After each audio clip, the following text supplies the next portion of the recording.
Hello students and welcome back to the next lecture of our JEE main crash course. तो हम लोगों ने last lecture में definite integration पढ़ी थी। आई होप आपने उसके पीवाईक्यूज भी कर लिए होंगे। तो अब आपको जो इंटीग्रल्स का चैप्टर है यानी इंटीग्रल कैलकुलस का जो पहला चैप्टर है वो आपको अच्छे से समझ आ गया होगा।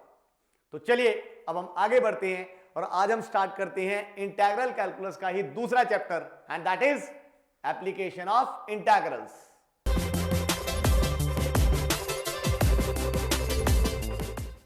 हाँ जी बच्चों, तो ये आ गया हमारे पास एप्लीकेशन ऑफ इंटीग्रल्स का सबसे पहला क्वेश्चन, एरियाज।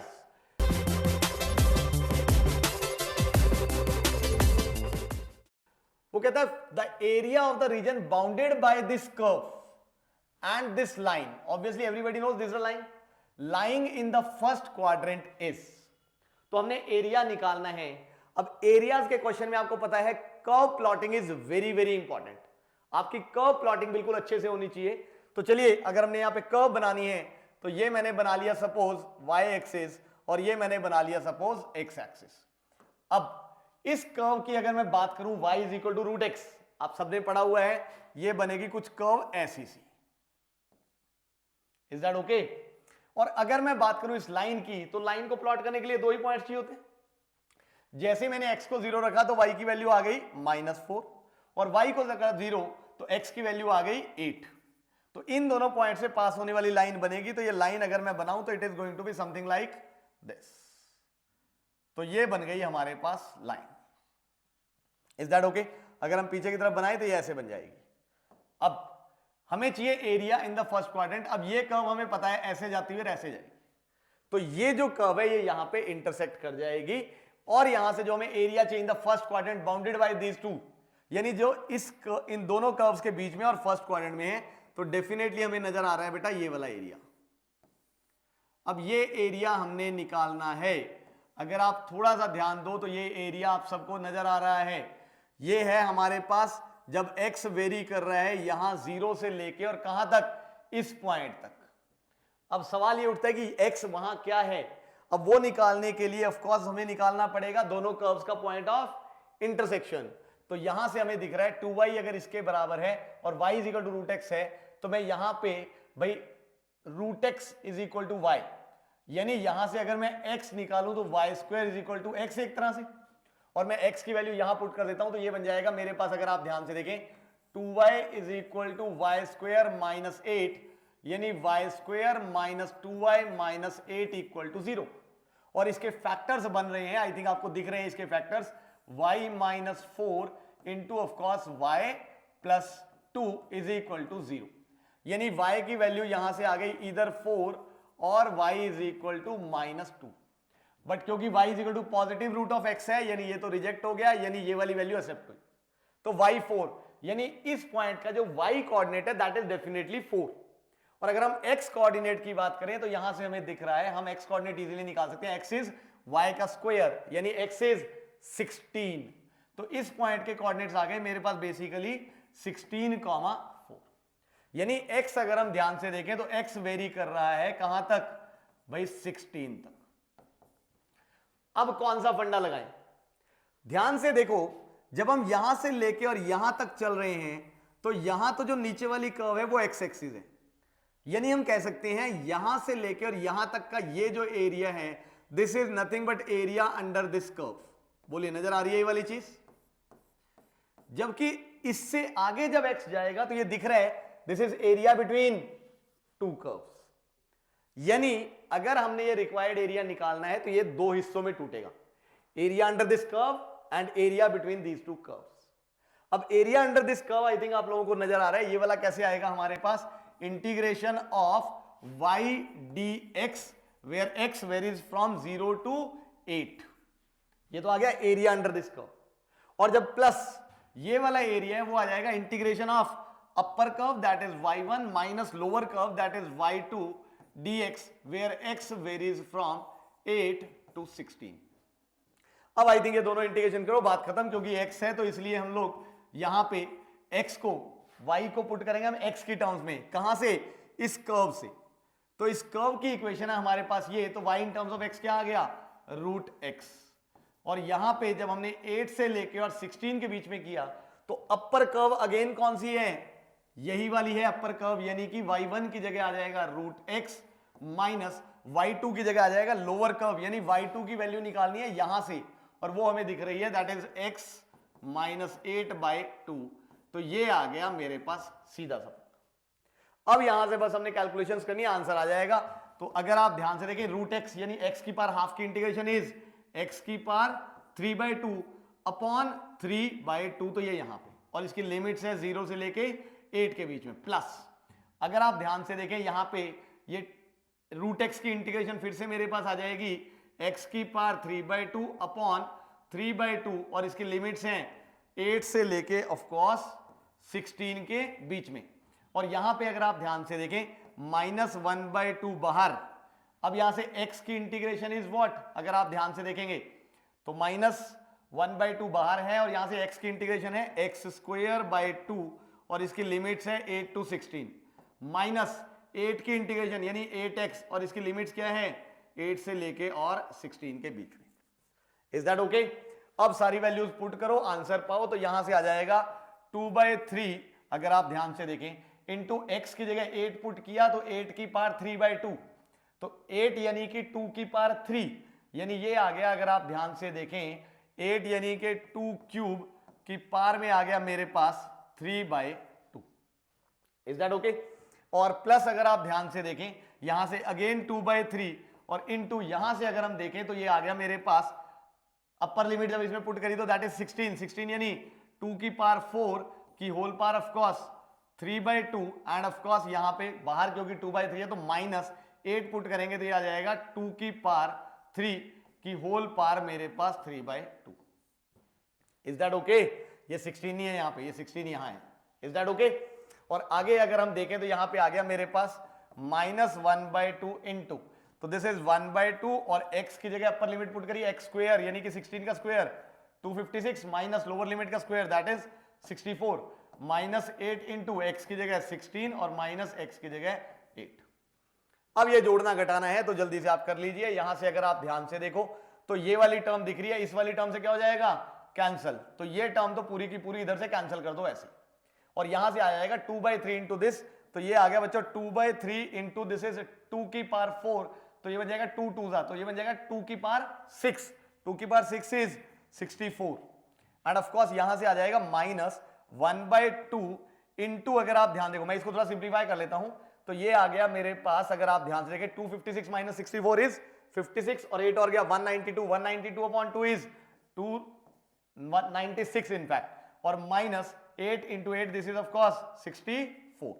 तो यहां से ये दिख रहा है भाई दिस इज 128 अपॉन 3 माइनस, अब यहां से आ गया मेरे पास अगर आप ध्यान से देखें 32 एंड 32 अपॉन 2 इज 16, तो ये आ गया 16 3 इज 48, तो 128 माइनस 48 तो 28 गया, 20 और गया तो क्या आ गया 80 अपॉन 3, तो आंसर आ गया 80 upon 3 square units. This is the answer. यहां हमारा क्वेश्चन हो गया है खत्म। Is that okay? ध्यान से, एरियाज का बहुत बढ़िया क्वेश्चन था ये, दो कॉन्सेप्ट्स यूज हो रहे हैं इस क्वेश्चन में। Am I clear? तो चलिए इसके बाद हम लोग बढ़ते हैं नेक्स्ट क्वेश्चन पे।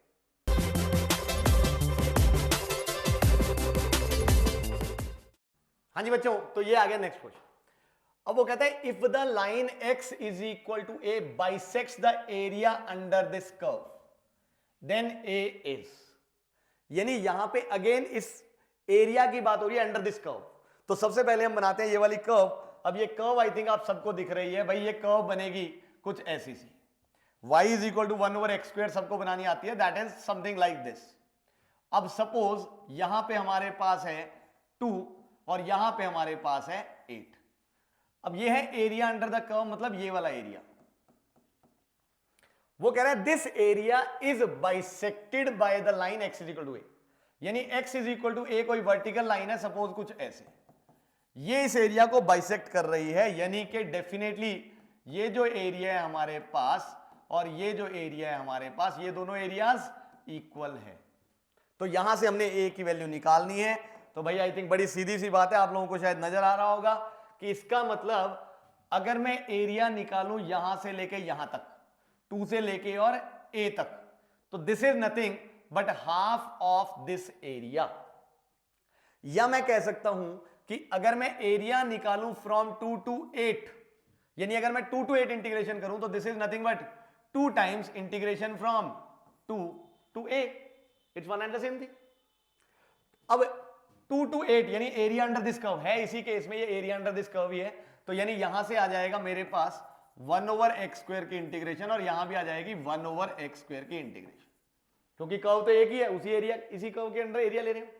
अब यहां से दिख रहा है इसकी इंटीग्रेशन आ गई मेरे पास -1/x, क्योंकि x की पावर -2 की इंटीग्रेशन, और लिमिट्स है 2 to 8, यहां पे 2 इंटू इसकी integration again -1/x, and of course इसकी लिमिट्स क्या है 2 to a। तो यहां से दिख रहा है भाई ये माइनस बाहर, तो एक बार x की जगह हमने पुट किया अपर लिमिट, फिर हमने पुट की लोअर लिमिट, ये आ गया is equal to 2 into again ये माइनस बाहर, एक बार हमने पुट करी ऑफ कोर्स ये 1/a और एक बार हमने पुट करी -1/2। अब यहां से सिंप्लीफाई कर लो, आई थिंक नजर आ रहा है माइनस माइनस तो कैंसिल ही हो रहा है, और यहां से 1/8 माइनस 1/2 इज दिस इज 4/8, यानी कि दिस इज 1 माइनस 4 यानी कि -3/8 is equal to this is 2 into a, तो यानी यहां पे आ जाएगा 2/a एंड ये माइनस कैंसिल हो चुका है, 2 इंटू -1/2 इज ऑफ कोर्स -1। तो यहां से दिख रहा है अगर मैं -1 की साइड चेंज करूं तो this is 1 minus 3/8 is equal to 2/a, तो यहां से नजर आया भाई ये बन गया मेरे पास 5/8 इज इक्वल टू 2/a, यानी यहां से जब मैंने क्रॉस मल्टीप्लाई किया तो a आ गया मेरे पास 16/5, और तो यहां से हमारे पास आंसर बन गया ऑप्शन a और हमारा क्वेश्चन हो गया सॉल्व। आई थिंक सिंपल सा ही क्वेश्चन था, बस ये कर्व बनाने की बात थी। अगर मान लो आपको ये कर्व नहीं भी समझ आ रही है तो आप देखो ऐसे देख सकते हो सीधा, क्योंकि y की वैल्यू हमेशा पॉजिटिव रहनी है, और जैसे जैसे x इंफिनिटी की तरफ जा रहा है, ध्यान से देखो y किधर जा रहा है 0 की तरफ, और जैसे जैसे x 0 की तरफ जा रहा है तो y किधर जा रहा है, ध्यान से देखो अगेन इंफिनिटी की तरफ। तो ये कर्व जो है वो कुछ ऐसी सी ही बननी थी, अगर एग्जैक्टली ना बनानी आए तो ऐसे आइडिया लेके बना लिया करो, काफी हद तक ये ठीक ही बनता है हमारे साथ। Is that okay? और यहां से दिख रहा है y की वैल्यू कभी 0 होनी नहीं है, मतलब ये इसको कभी कट करेगा ही नहीं x एक्सिस को। आई होप क्लियर है ये वाली चीज। तो चलिए अगर ये समझ आ गया है तो हम लोग बढ़ते हैं नेक्स्ट क्वेश्चन पे।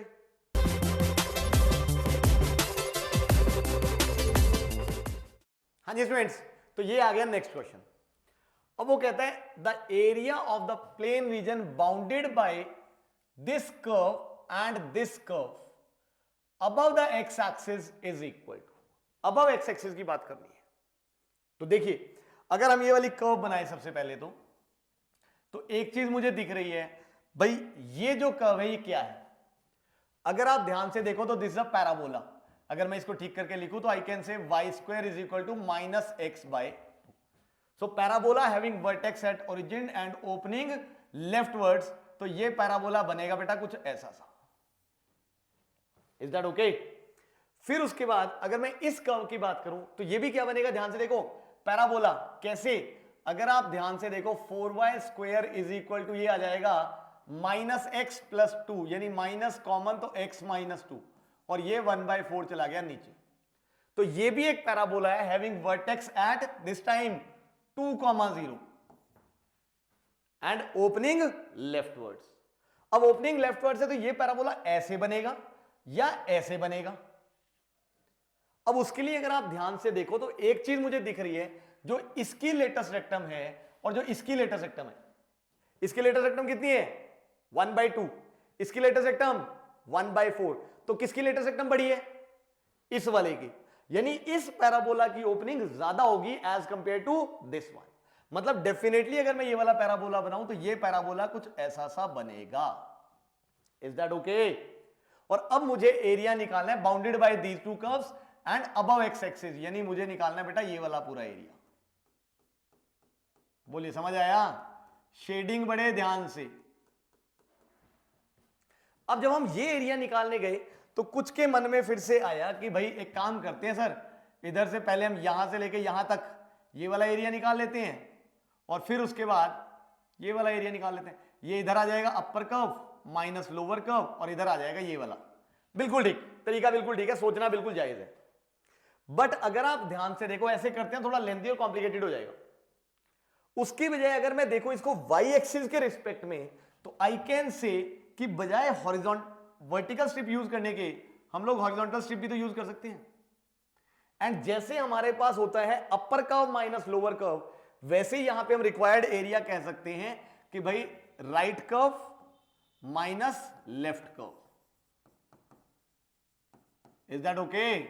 तो यानी अगर हम right curve minus left curve की इंटीग्रेशन कर लें तो भी बात बन सकती है। बट ध्यान से, जब हम right curve minus left curve कर रहे हैं तो अब यहां पे जो वेरी हो रहा है वो क्या हो रहा है? y। तो इसलिए यहां पे बजाय dx आने के क्या आएगा? dy। और जो लिमिट्स आएंगी वो भी किसकी आएंगी? y की। अब y ध्यान से देखो कहां से वेरी कर रहे हैं? 0 से लेके कहां तक जा रहा है? देखो जहां तक इनका पॉइंट ऑफ इंटरसेक्शन है। अब इन दोनों का पॉइंट ऑफ इंटरसेक्शन देखना है, तो इसलिए ध्यान से, तो पॉइंट ऑफ इंटरसेक्शन निकालने के लिए मैंने दोनों कर्व्स को साइमल्टेनियस सॉल्व किया, क्योंकि मुझे y चाहिए। तो मैं एक काम करता हूं, यहां से x आ गया मेरे पास 2 minus of course 4y square, और यहां से x आ गया मेरे पास माइनस 2y स्क्वायर। तो मैं इसकी साइड चेंज करता हूं, तो 2y square is equal to 2, यानी y square is equal to 1, यानी y is equal to plus minus 1, यानी एक पॉइंट ऊपर एक नीचे दिख रहा है, तो ये वाला जो पॉइंट है वो क्या आ गया? 1। तो इसलिए जो y वेरी कर रहा है बेटा, वो वेरी कर रहा है 0 से लेके कहां तक? 1 तक।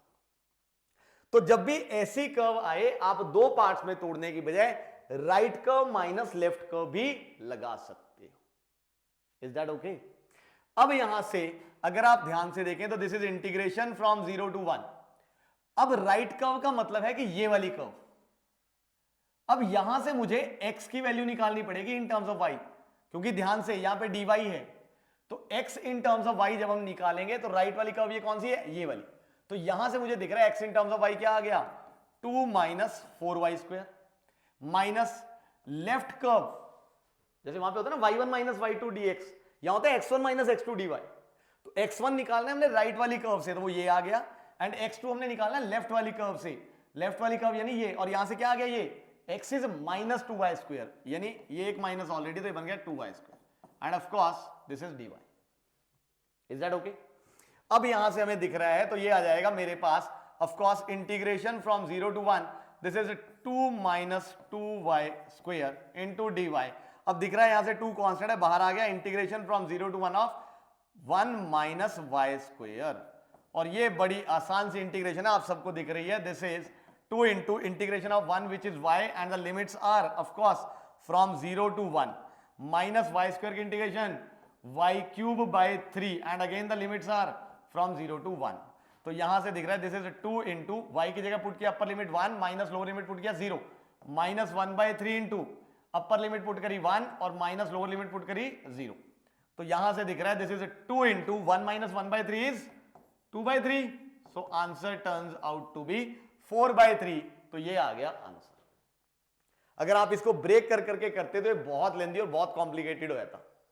तो इसलिए ध्यान से, ये एक इंपॉर्टेंट चीज है, मैंने इंटेंशनली ये क्वेश्चन कराया है कि बजाय upper curve minus lower curve के कई बार right curve minus left curve भी आ जाता है, तो we must be aware of it. Is that okay? तो आई होप ये वाली चीज समझ आ गई होगी। तो चलिए फिर बढ़ते हैं नेक्स्ट क्वेश्चन पे।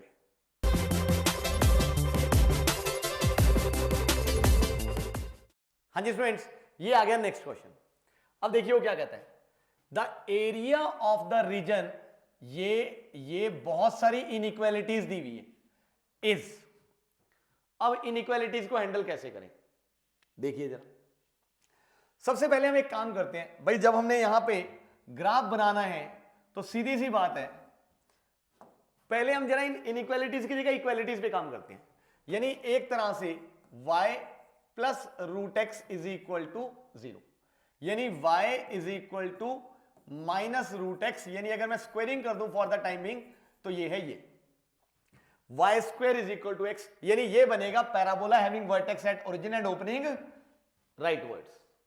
बट क्योंकि यहां पे हमें दिख रहा है y की वैल्यू क्या चाहिए? Minus square root of x, इसका मतलब इसमें से मुझे y की वैल्यू वो चाहिए जहां पे y क्या है? नेगेटिव, यानी इस पैराबोला का हिस्सा वो लेंगे जो x एक्सिस के नीचे है, यानी यहां से ये मैंने पैराबोला बना लिया कुछ ऐसा। तो ये आ गया मेरे पास y is equal to minus root x. Is that okay? अब इनइक्वालिटी बनानी है, उसको बनाते हैं हम। देखो वो कह रहे हैं वो सारे पॉइंट्स जो इस इनइक्वालिटी को सेटिस्फाई करें। यानी अगर आप ध्यान से देखें, अब भाई जो यहां पे सारे पॉइंट्स है वो आएंगे, यहां आएंगे, यहां वाले कौन से आएंगे? जैसे मान लो अगर आप ध्यान से देखो, मैं ये पैराबोला है, ये पैराबोला के अंदर वाला रीजन है, बाहर वाला है। मैं बाहर का कोई एक पॉइंट ले लेता हूं, जैसे सपोज मैंने थर्ड क्वाड्रेंट में कोई पॉइंट ले लिया यहां पे कि भाई से -2, -2, वो इसमें पुट करके चेक कर लेते हैं। बट अगर आप ध्यान से देखो -2, -2 पुट करके चेक नहीं कर पाएंगे। क्यों? क्योंकि दिख रहा है कि x नेगेटिव हो जाएगा। कोई बात नहीं, एक काम करते हैं हम लोग, फोर्थ क्वाड्रेंट में कोई पॉइंट लेते हैं। सपोज हमने ले लिया 10, -1। Is that okay? सपोज 10, -1 में एक पॉइंट लेता हूं। अब यहां कहीं आएगा 10 और -1 आएगा यहां कहीं। क्या वो इसको सेटिस्फाई कर रहा है? कर रहा है, बट वो अंदर आएगा कि बाहर आएगा ये नहीं दिख रहा है। कोई नहीं, काम करते हैं, हम लेते हैं सपोज 1, -10, क्योंकि 1 यहां छोटा सा और -10 नीचे जाएगा, तो वो पॉइंट मुझे दिख रहा है यहां कहीं आएगा। अब देखो ध्यान से, क्या 1, -10 इसको सेटिस्फाई कर रहे हैं? x को रखा 1 और y को रखा -10, तो ये बन गया -9 > 0। यानी यहां पे जो एक पॉइंट है वो इस इनइक्वालिटी को सेटिस्फाई नहीं कर रहा। यानी हमें इस पैराबोला के बाहर नहीं रहना है, इस पैराबोला के अंदर रहना है। और क्योंकि हमें दिख रहा है y <= 0 है, तो यानी x एक्सिस से नीचे ही रहना है, मतलब ये वाला रीजन। फिलहाल के लिए मैं सिर्फ टिक कर रहा हूं, इनफैक्ट ये वाला रीजन है जो हमें दिख गया है। आई होप क्लियर है, ये इनइक्वालिटी समझ आई। पॉइंट लेके आप कोई भी एक पॉइंट पुट करके चेक कर लो जो हमें दिख रहा है यहां कर्व में कि भाई ग्राफ में कि वो बाहर ही होएगा और वो इस इनइक्वालिटी को सेटिस्फाई कर रहा है। सेटिस्फाई कर रहा है तो अंदर आ जाएगा, वरना बाहर आ जाएगा। डन। अब मैं बात करता हूं x > 0, मतलब कि y एक्सिस के राइट पे, वो तो दिख ही रहा है। x <= 4, यानी कि x <= 4 ऐसे एक लाइन बनेगी, ये भी हम लोगों को नजर आ रहा है। देन y + x² <= 0, यानी यहां भी अगर हम देखें तो एक तरह से y + x² = 0, यानी x² = -y। अब ये भी दिख रहा है एक पैराबोला बनेगा, पैराबोला ओपनिंग डाउनवर्ड्स। तो ये पैराबोला पूरा बनना है, तो ये पैराबोला हम ऐसे बना लेते हैं। तो भाई ये पैराबोला बन गया कुछ ऐसा। Is that okay? अब यहां से एक गड़बड़ है, अगर आप ध्यान देखो, ये भाई हो सकता है इस पॉइंट से तो नहीं पास कर रहे हैं, यानी वो जो इंटरसेक्ट करेगा वो कहीं यहां से तो नहीं इंटरसेक्ट करके निकल जाएगा, हमें देखना पड़ेगा। यानी ये जो पैराबोला, यानी ये जो पैराबोला है और ये जो पैराबोला, मुझे दोनों को क्या निकालना पड़ेगा? पॉइंट ऑफ इंटरसेक्शन x निकालना पड़ेगा। एक काम करते हैं, दोनों को सॉल्व कर लेते हैं। देखो यहां से मुझे दिख रहा है y की वैल्यू है -x², यहां पुट कर दो तो यह आ जाएगा -x² x, यानी x⁴ x, यानी यहां से दिख रहा है कि एक तो दोनों पैराबोलास का जो पॉइंट ऑफ इंटरसेक्शन है वो क्या आ जाएगा? 0। यानी एक तो x 0 है ही है, वो तो दिख ही रहा है, और दूसरा अगर आप ध्यान से देखा, अगर मैं कैंसिल कर दूं तो यहां से x³ आ गया 1, यानी कि x क्या आ गया? 1। यानी जो दूसरा पॉइंट ऑफ इंटरसेक्शन है वो है x = 1, यानी ये वाला पॉइंट। इसका मतलब डेफिनेटली जो दूसरा पैराबोला बनेगा वो इसको यहां ऐसे इंटरसेक्ट करते हुए निकल जाएगा, तो ये बनेगा दूसरा पैराबोला। बट यहां भी हमें ये पैराबोला नहीं बनाना, हमें यहां पे बनानी है इनइक्वालिटी। अगेन हम कोई एक पॉइंट ले लेते हैं, जैसे मान लो अब यार हमने आसान सा पॉइंट ले लिया 1,1 1,1 हमें दिख रहा है बाहर यहां कहीं होगा। देखो इस इनइक्वालिटी को सेटिस्फाई कर रहा है। जैसे मैंने 1,1 पुट किया तो वो इस इनइक्वालिटी को सेटिस्फाई कर रहा है, यानी इस पैराबोला के बाहर वाले सारे पॉइंट्स हमने लेने हैं। Is that okay? यानी इस पैराबोला के रिस्पेक्ट में आए हमारे पास ये वाले सारे पॉइंट्स और इसके रिस्पेक्ट में आए बाहर वाले सारे पॉइंट्स, बट क्योंकि हमें y को <0 रखना है, मतलब कि यहां वाले सारे पॉइंट्स। Is that okay? तो इसका मतलब अगर आप ध्यान से देखो तो भाई x क्योंकि 0 से 4 के बीच में, तो यहां हमें एरिया दिख रहा है भाई x 0 से 4, और इस पैराबोला के अगर आप ध्यान से देखो बाहर रहना है और इस पैराबोला के अंदर रहना है, तो ये एरिया आ जाएगा मेरे पास। So this is the required area. Is that okay? तो अगर आप ध्यान देखो सारा जो कि एरिया जो है वो दिख रहा है y एक्सिस के, x एक्सिस के नीचे है, यानी हमें मॉड लेना पड़ेगा। खैर कोई बात नहीं, वो तो हमें लेना आता ही। इसके साथ साथ अब फंडा कौन सा लगाएं? अगर आप ध्यान से देखो, जब x यहां पे हमें दिख रहा है, जब x यहां से लेकर और 1 तक वेरी कर रहा है, तो ये आ रहा है एरिया अंडर दिस कर्व।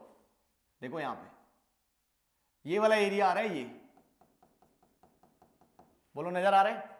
और जब यहां पे x वेरी कर रहा है, अगर आप ध्यान से देखो यहां पे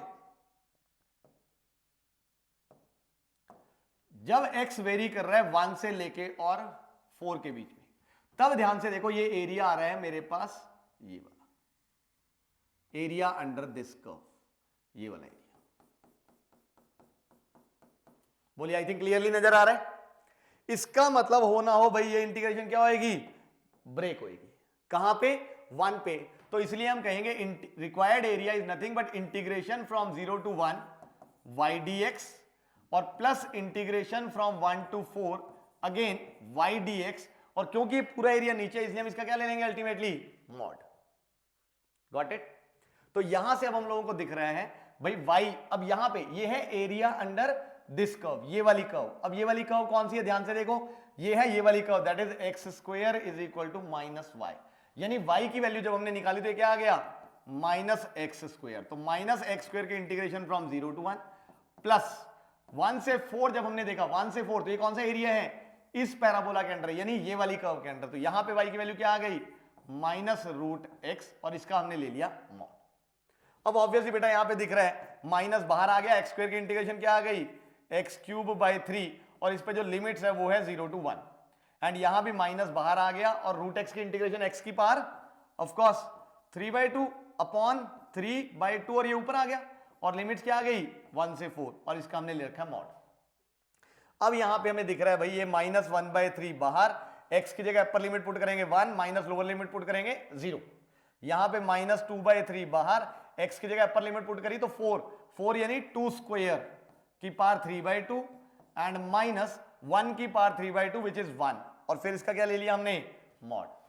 अब ये यहां से हमें पूरा दिख रहा है, this is minus 1/3, so this is mod of minus 1/3, and this is 2 की पावर में, तो ये क्या बन गया देखना जरा एक बार भाई, दिस इज 2 की पावर में 3, that is 8 minus 1 7, 7 into 2 is 14, तो दिस इज माइनस 14/3 का मॉड।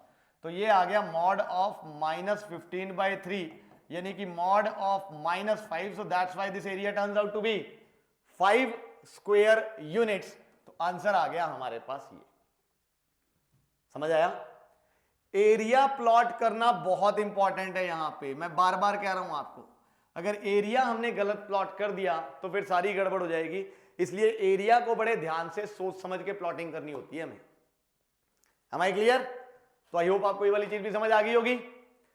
चलिए फिर बढ़ते हैं हम लोग नेक्स्ट क्वेश्चन पे।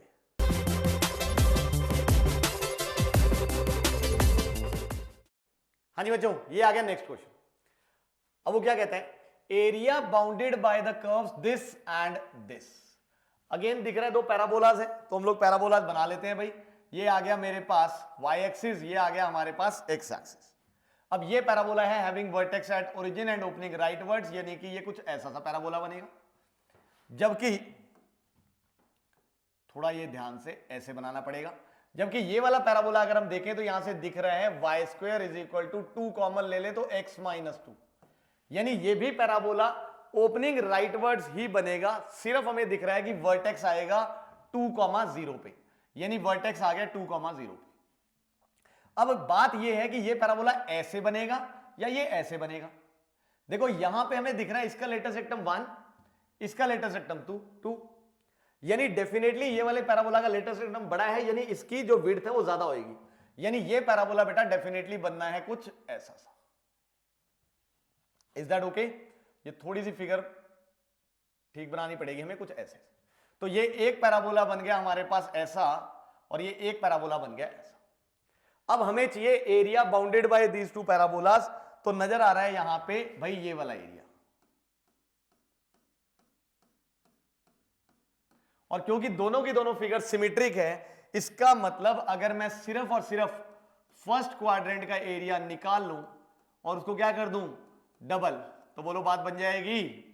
तो इसलिए मैं लिख सकता हूं कि required area is nothing but 2 times area in first quadrant. अब फर्स्ट क्वाड्रेंट वाला एरिया कैसे निकाला जाए, जरा ध्यान से समझिएगा, ये भी बड़ी बढ़िया चीज है। देखो फर्स्ट क्वाड्रेंट का एरिया निकालने के लिए वैसे तो दिख रहा है मुझे, क्योंकि यहां से और यहां तक ये कर्व दिख रही है, मतलब यहां तक अगर हम देखें, ये मैं इसको बिल्कुल वर्टिकली ऊपर लेके जाऊंगा तो ये मुझे दिख रहा है यहां तक वाला ये जो एरिया है ये तो है area under this curve. But फिर ये जो छोटा सा एरिया बच गया जहां पे ये दोनों ऐसे इंटरसेक्ट कर रहे हैं, ये जो छोटा सा एरिया बचा हुआ है आपको शायद नजर आ रहा होगा, ये आ जाएगा अपर कर्व माइनस लोअर कर्व। यानी हमें इस इंटीग्रेशन को तोड़ना पड़ेगा। Is that okay? तो वो तोड़ने से बचने के लिए अगर आप ध्यान से देखो, जैसा अभी हमने थोड़ी देर पहले भी किया था, अगर हम देखें तो इसी एरिया को हम ये नहीं कह सकते this is the right curve and of course this is the left curve. तो बजाय मैं वर्टिकल स्ट्रिप बनाने के हॉरिजॉन्टल स्ट्रिप भी तो बना सकता हूं। बोलो लिख सकता हूं कि नहीं? तो इसलिए इसको मैं फिर से लिख लेता हूं भाई, दिस इज 2 टाइम्स इंटीग्रेशन भाई right curve minus left curve and of course अब यहां पे वेरी क्या करता है? dy। यानी ये आ गया 2 times integration of x1 minus x2 into dy, और y वेरी कर रहे हैं। अब सवाल उठता है कहां से कहां? देखो 0 से लेके और कहां तक? इस पॉइंट तक, यहां तक। यानी दोनों का मुझे पॉइंट ऑफ इंटरसेक्शन चाहिए, वो भी y कोऑर्डिनेट। तो y कोऑर्डिनेट अगर एक चाहिए तो हम एक काम करते हैं, x की वैल्यू यहां से निकाल कर यहां पुट कर देते हैं। तो ये अगर आप ध्यान से देखो क्या बना, देखिएगा जरा भाई, यहां पे y square is equal to 2 into y square minus 4। तो ये -4 इधर आया तो 4 इज इक्वल टू ये वाई स्क्वेयर उधर गया तो वाई स्क्वेयर। तो यहां से y आ रहा है +-2, बट क्योंकि फर्स्ट क्वाड्रेंट में है तो हम सिर्फ बोलेंगे, तो यहां पे आ जाएगा 2, यानी ये। I hope clear? अब राइट वाली कर्व अगर आप ध्यान से देखें, मुझे x की वैल्यू निकालनी पड़ेगी, x1 की वैल्यू निकालनी पड़ेगी राइट वाली कर्व से। ये वाली कर्व, अब ये कर्व कौन सी है? ये वाली, यानी ये वाली कर्व है ये। तो ध्यान से देखो x1 की value in terms of y आ गई मेरे पास y square plus 4 upon of course में 2। Is that okay? और यहां से अगर हम देखें x2 मतलब ये लेफ्ट वाली कर्व, अब ये वाली कर्व कौन सी है? ये वाली। तो इसकी वैल्यू क्या आ गई? Y square into d. बस, इसके बाद का काम बहुत आसान है। अगर आप ध्यान से देखें तो हम बहुत इजीली कर सकते हैं। This is 2 times integration from 0 to 2। अगर मैं एलसीएम ले लूं तो y square plus 4 minus 2 y square, तो this is 4 minus y square, और अपॉन 2 है वो बाहर चला गया, and this is of course d y. तो यहां से हम लोगों को नजर आ रहा है भाई ये 2 से 2 कट गया है। तो दिस इज 4 इंटू 1 की इंटीग्रेशन y, लिमिट्स हैं 0 टू 2, माइनस y स्क्वायर की integration is y cube by 3, and limits है फ्रॉम 0 टू 2।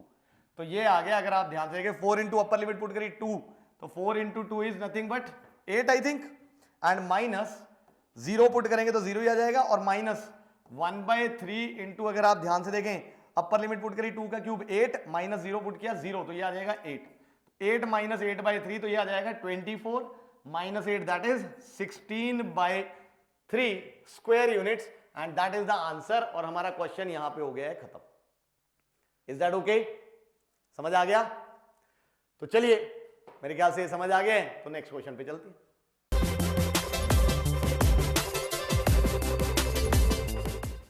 हाँ जी स्टूडेंट्स, ये आ गया नेक्स्ट क्वेश्चन। अब देखिए जरा इसको ध्यान से। वो कहता है area of the region set of all ordered pair x, y such that y is between these two is k pi, then we have to write the value of k। भाई साहब अब देखो, तो सबसे पहले अगेन इनइक्वालिटी, तो मैं equality बनाता हूं, y is equal to mod of x minus 1। as you all know, अगर मैं यहां पे y एक्सिस और ये x एक्सिस बनाऊं तो यहां से आई थिंक आप सबको दिख रहा है कि ये बनेगा मॉडुलस फंक्शन। तो ये यहां से ऐसे, और फिर उसके बाद यहां से चला जाएगा कुछ ऐसे से, और यहां से चला जाएगा कुछ ऐसे से। Is that okay?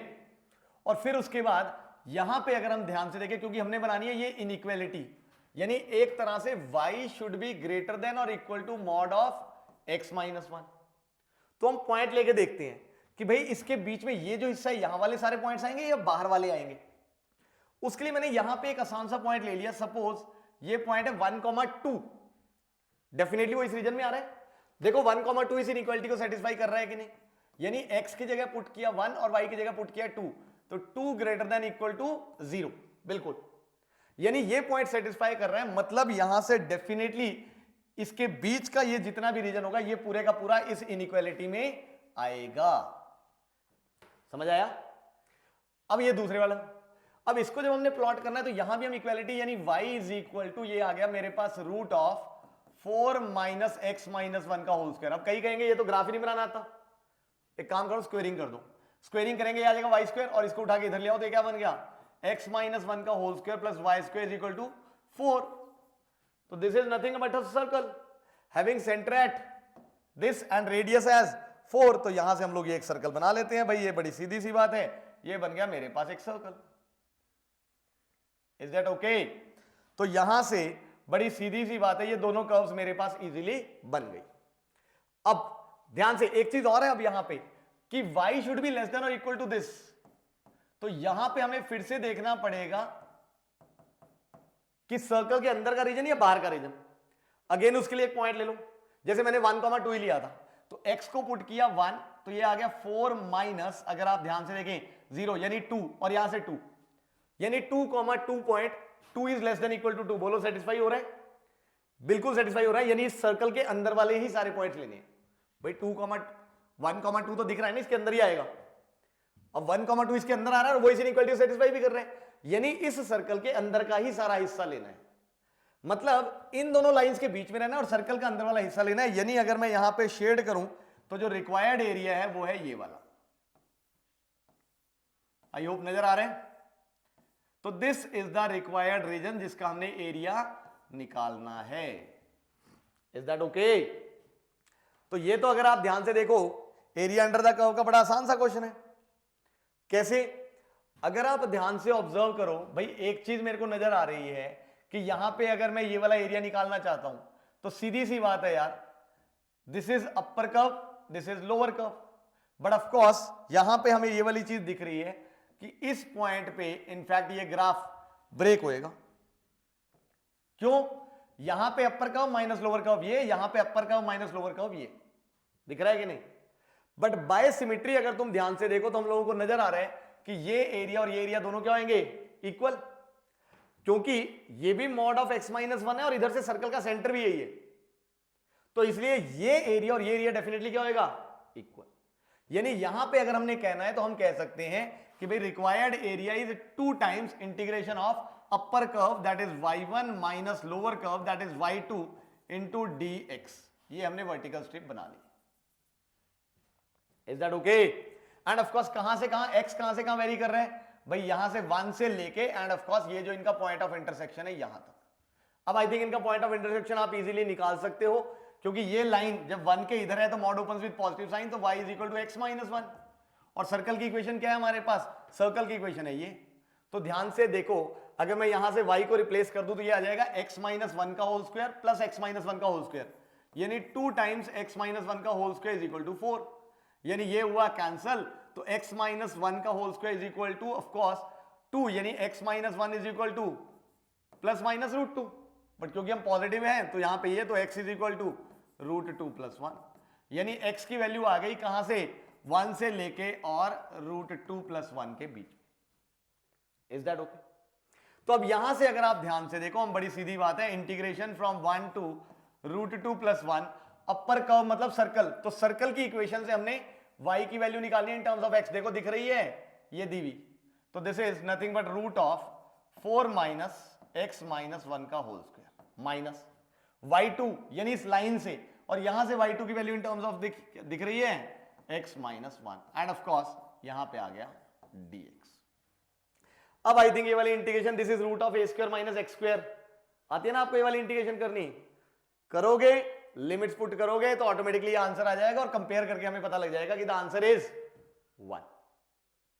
Of course this is one method of solving this question. इसके बाद इस क्वेश्चन को आगे अपने आप सॉल्व कर लीजिएगा, मैं करके नहीं दिखा रहा हूं। Is that okay? अब can there be any other method? बिल्कुल।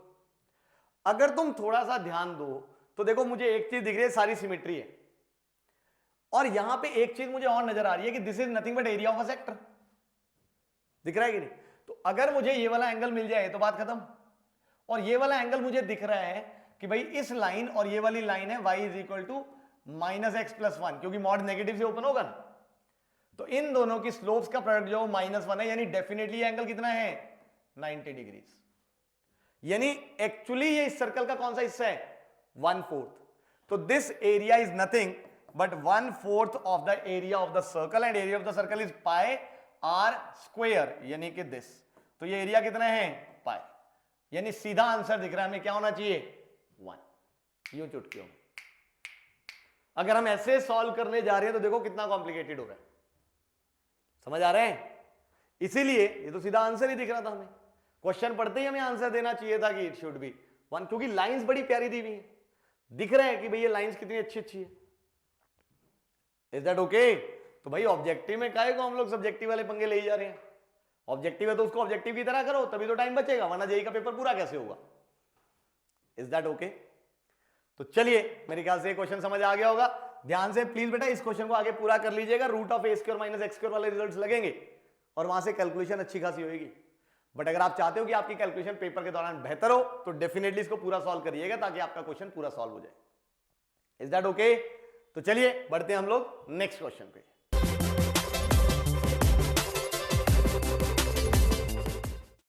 हाँ जी स्टूडेंट्स, तो ये आ गया नेक्स्ट क्वेश्चन। अब देखिए वो क्या कहता है, consider the continuous function f of x defined on this closed interval such that f of x lies between the curves this and this. इन दोनों कर्व्स के बीच में है। If the area bounded by y is equal to f of x, y is equal to this and x is equal to t, where t is between 0 and 2, is twice the area bounded by y is equal to f of x, y is equal to this thing and x is equal to t, then write the value of f of 3। भाई साहब बड़ा खतरनाक सा question है। यानी दिख रहा है अगर हमारे पास फंक्शन आ गया तो हम f of 3 निकाल लेंगे। अब फंक्शन कैसे निकाला जाए?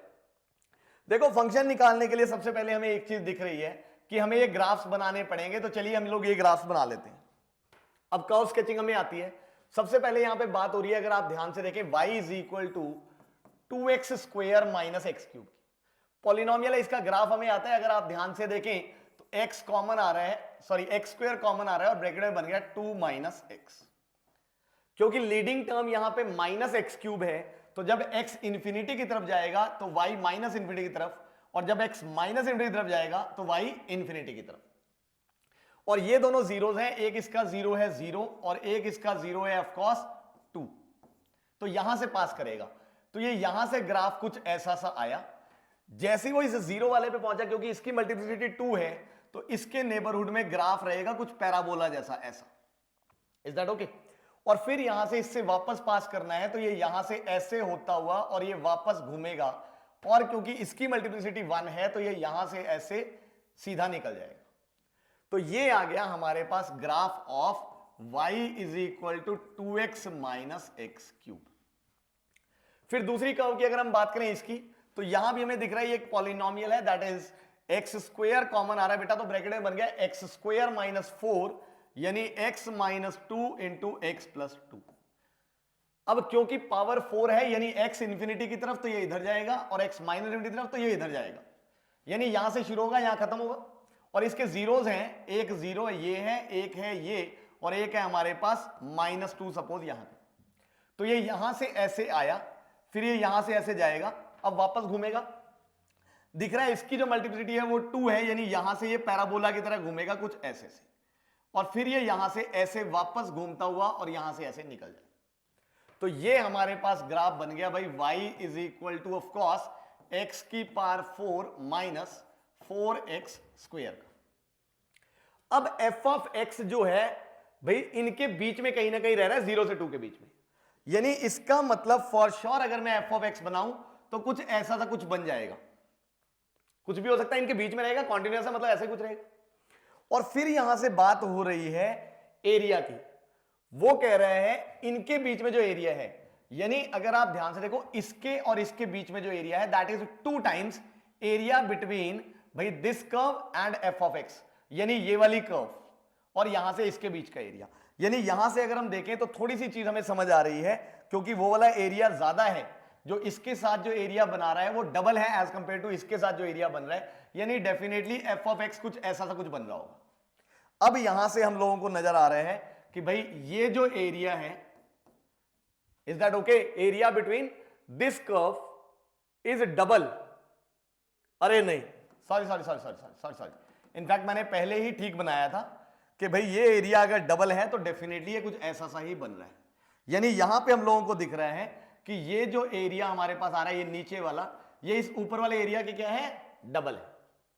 तो यहां पे अब अगर हम ये एरिया निकालना चाहते हैं, यानी अगर मैं ये वाला एरिया निकाल लूं, ये नीचे वाला, तो ये एरिया कैसे आएगा, upper curve minus lower curve. अब अपर कर्व क्या है हमारे पास, f of x, minus lower curve अगर आप ध्यान से देखें तो वो है ये वाली, और लोअर कर्व कौन सी है, ये वाली, that is minus x raise to power 4 minus 4x square. इसकी इंटीग्रेशन यानी यहां पे dx कहां से कहां, फ्रॉम 0 टू t, यानी x वेरी कर रहा है 0 टू t के बीच, इज इक्वल टू 2 टाइम्स, अब कौन सा एरिया, ये वाला एरिया, ये भी अगेन ये है हमारे पास upper curve minus lower curve, यानी ये आ जाएगा इंटीग्रेशन, इस बार अपर कर्व है हमारे पास ये वाली, यानी कि 2x minus x cube minus of course F of x, और यहां आ जाएगा dx, और यहां भी जो t वेरी कर रहा है वो कर रहा है भाई 0 से लेके और t के बीच में, इनफैक्ट x जो वेरी कर रहा है। Is that okay? तो अब यहां से बड़ी सीधी सी बात है यार, अगर आप ध्यान से देखो कुछ लाइक टर्म्स पहले इकट्ठी हो रही है, उनको इकट्ठा कर लें। तो यहां से अगर हम देखें, देखो ये आ गया मेरे पास एफ ऑफ एक्स की इंटीग्रेशन फ्रॉम 0 टू t, यहां आ जाएगा -2 टाइम्स, इसको उठा के इधर लाए तो ये आ गया 3 times integration of f of x from 0 to t। Is that okay? और बाकी सारी टर्म्स उठा के अगर मैं उधर ले जाऊं तो ध्यान से देखो, this is integration from 0 to t, this is 2 2 जा 4x minus of course 2x cube, और अगर आप ध्यान से देखें यहां पे 2x है ना, अच्छा 2x स्क्वायर है सॉरी, तो ये बन जाएगा 4x स्क्वायर, और इसको अगर मैं उठा के उधर लेके जाऊं तो ये सारा प्लस बन जाएगा, तो ये आ जाएगा प्लस x की पावर 4, एंड ऑफ कोर्स यहां से ये माइनस माइनस प्लस है और उधर गया तो ये क्या बन जाएगा हमारे पास माइनस, तो -4x स्क्वायर, ये आ गया हमारे पास। अब बड़ी सीधी सी बात है यार, हमने एफ ऑफ एक्स निकालना है, तो क्या करें, integrating both sides with respect to t हो रखा है यहां पे, हमें चाहिए एफ ऑफ एक्स, यानी ये इंटीग्रेशन हटानी है। अब मतलब कि इंटीग्रेशन को हटाना तो हम क्या कर देते हैं, differentiate, so differentiating both sides with respect to t, एक तरह से एरिया फंक्शन ही लिखा हुआ है, तो जैसे ही मैंने डिफरेंशिएट किया तो ये इंटीग्रेशन हट गया, तो यहां आ गया 3 times f of t is equal to, यहां पे दिख रहा है भाई ये वाली टर्म हो गई कैंसल, तो ये आ गया एरिया फंक्शन है, इसका डेरिवेटिव लिया तो this is -2t cube plus of course t की पावर 4, यानी यहां से हम लोगों को दिख रहा है बेटा कि f of t turns out to be t की पावर 4 -2t क्यूब अपॉन 3, तो ये आ गया हमारे पास फंक्शन का फॉर्मूला। अब चाहे आप इसको एफ ऑफ टी लिख लो, एफ ऑफ एक्स लिख लो, एफ ऑफ पी लिख लो, जो आपका मन करे वो आप लिख सकते हैं, तो ये आ जाएगा एफ ऑफ एक्स, और अगर ये एफ ऑफ एक्स आ चुका है तो हमने क्या निकालना है, एफ ऑफ 3, यानी ये आ गया 3 की power 4 which is 81 minus 3 cube 27 into 2 54, यानी 81 minus 54 is of course 81 minus 54 is 27, है ना, तो 27 बाय 3 इज 9, तो आंसर आ गया हमारे पास 9। दिख रहा है क्वेश्चन, मतलब एरियाज का सिर्फ उतना सा यूज होना था, उसके बाद एरिया फंक्शन भी आ गया, इंटीग्रेट डिफरेंशिएट किया तो फंक्शन आ गया, फंक्शन आ गया तो क्वेश्चन सॉल्व हो गया। आई थिंक बहुत बढ़िया क्वेश्चन, बनाने वाले ने बहुत ही प्यारा क्वेश्चन बनाया है, तो ऑफ कोर्स आई थिंक आपको समझ आ गया होगा। तो चलिए गाइस, इसके बाद हम बढ़ते हैं नेक्स्ट क्वेश्चन पे।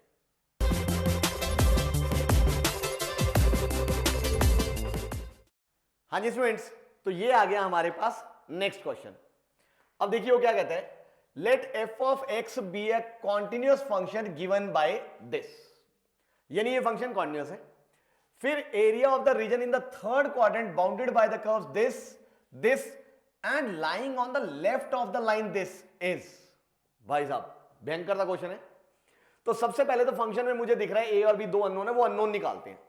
अब अननोन निकालने के लिए देखो बेटा, फंक्शन को हम लोग थोड़ा रीडिफाइन करते हैं क्योंकि मॉड वगैरह इन्वॉल्व है। तो mod x less than equal to 1 का मतलब होता है जब x -1 से लेके और 1 के बीच में हो, इस केस में ये है 2x। और मॉड x ग्रेटर देन 1 का मतलब है कि जब x या तो ग्रेटर देन 1 हो या फिर x लेस देन 1 हो। इन दोनों ही केसेस में जो f ऑफ x है वो है x square plus ax plus b, यानी यहां भी आएगा x square plus ax plus b। अब ये फंक्शन कॉन्टिन्यूअस दिया हुआ है, यानी ये हर पॉइंट पे कॉन्टिन्यूअस होगा। इसका मतलब जहां जहां डेफिनेशन चेंज हो रही है वहां भी कॉन्टिन्यूअस होना चाहिए। तो मतलब फंक्शन 1 पे कॉन्टिन्यूअस है, तो 1 पे लेफ्ट हैंड लिमिट, 1 पे राइट हैंड लिमिट और 1 पे वैल्यू सब सेम होनी चाहिए। इसके साथ साथ -1 पे अगर आप ध्यान से देखो, right hand limit left hand limit सब कुछ सेम होनी चाहिए, सॉरी x लेस देन -1। तो -1 पे left hand limit right hand limit निकालते हैं, तो ये आ जाएगा, अगर आप ध्यान से देखो 1 - a प्लस b, और अगर मैं 1 पे राइट हैंड लिमिट निकालूं तो ये आ जाएगा मेरे पास -2, यानी इसकी वैल्यू है इसके बराबर। यानी यहां से दिख रहा है a माइनस बी, यहां से अगर हम देखें तो भाई इसको इधर ले आए तो ये आ गया 3 और ये आ गया a माइनस बी, तो a minus b is 3। And अब 1 पे भी लेफ्ट हैंड लिमिट और राइट हैंड लिमिट क्या आ गई 1 प्लस a प्लस b, और लेफ्ट हैंड लिमिट आ गई 2। यानी यहां से हमें दिख रहा है कि a plus b is equal to 1। दोनों को ऐड किया तो 2a इज इक्वल टू 4, यानी a की वैल्यू क्या आ गई 2, और a की वैल्यू 2 किसी भी एक रिलेशन में पुट किया तो यहां से b की वैल्यू आ गई -1। तो इसका मतलब फंक्शन, बड़ी सीधी सी बात है, हमें मिल चुका है। यानी ये फंक्शन क्या है भाई, this is x square plus 2x minus 1 when x is less than -1. It is 2x when -1 less than equal to x less than equal to 1, and it is x square plus 2x minus 1 when x is greater than 1. तो ये function हमारे पास बन चुका है। अब क्योंकि area की बात हो रही है तो हम यहां पे भाई ग्राफ बना लेते हैं। तो ग्राफ बनाने के लिए ये हमने y एक्सिस और x एक्सिस बना ली। ग्राफ जरा ध्यान से, अब देखो y is equal to 2x, ये आप सबको पता है एक लाइन बनती है हमारे पास, बट ये हिस्सा लेना है हमने जब x -1 से लेके और 1 के बीच में। तो y is equal to 2x वाली लाइन अगर मैं बनाऊं तो ये सीधी सी बात है यार, देखो आप सबको नजर आ रही है, ये कुछ ऐसी सी लाइन बन जाएगी। Is that okay? अब यहां पे मुझे दिख रहा है -1 पे जो इसकी वैल्यू है वो है ऑफकोर्स -2, और 1 पे जो इसकी वैल्यू है वो ऑफकोर्स हम लोगों को दिख रही है 2। Is that okay? अब अगर मैं देखूं ये वाली चीज, ये बनेगा एक पैराबोला। तो ये पैराबोला अगर हम देखें, देखो थोड़ा सा अगर मैं इसमें कंप्लीटिंग द स्क्वायर लगाऊं तो ये आएगा x + 1 का होल स्क्वायर। भाई 1 का स्क्वायर ऐड करेंगे, सबट्रैक्ट करेंगे, और यहां पे -1 ये क्या बन गया -2। तो ये पैराबोला बनेगा जिसका वर्टेक्स आएगा x इज इक्वल टू -1 पे, और -1 पे जो वैल्यू होनी है वो नहीं है -2, यानी यहां पे। यानी जो पैराबोला की टर्निंग है वो यहीं पे आ रही है, अगर आप ध्यान से देखें। Is that okay? तो पैराबोला जो बनेगा वो ऐसा सा कुछ बनेगा, और डेफिनेटली अगर आप ध्यान से देखें वो इस पॉइंट से ही पास करेगा, क्योंकि फंक्शन ने कॉर्डिनेट्स तो बनना ही बनना है। यानी फॉर श्योर जो पैराबोला बनेगा वो ऐसे यहां से आएगा, फिर यहां जाएगा। इनफैक्ट ये यहां से ऐसे से कुछ आता हुआ आएगा, और ये यहां से टर्निंग लेगा, और यहां से टर्निंग लेता हुआ डेफिनेटली इस पॉइंट से ऐसे पास कर जाए। तो ये पैराबोला बनेगा हमारे पास कुछ ऐसा।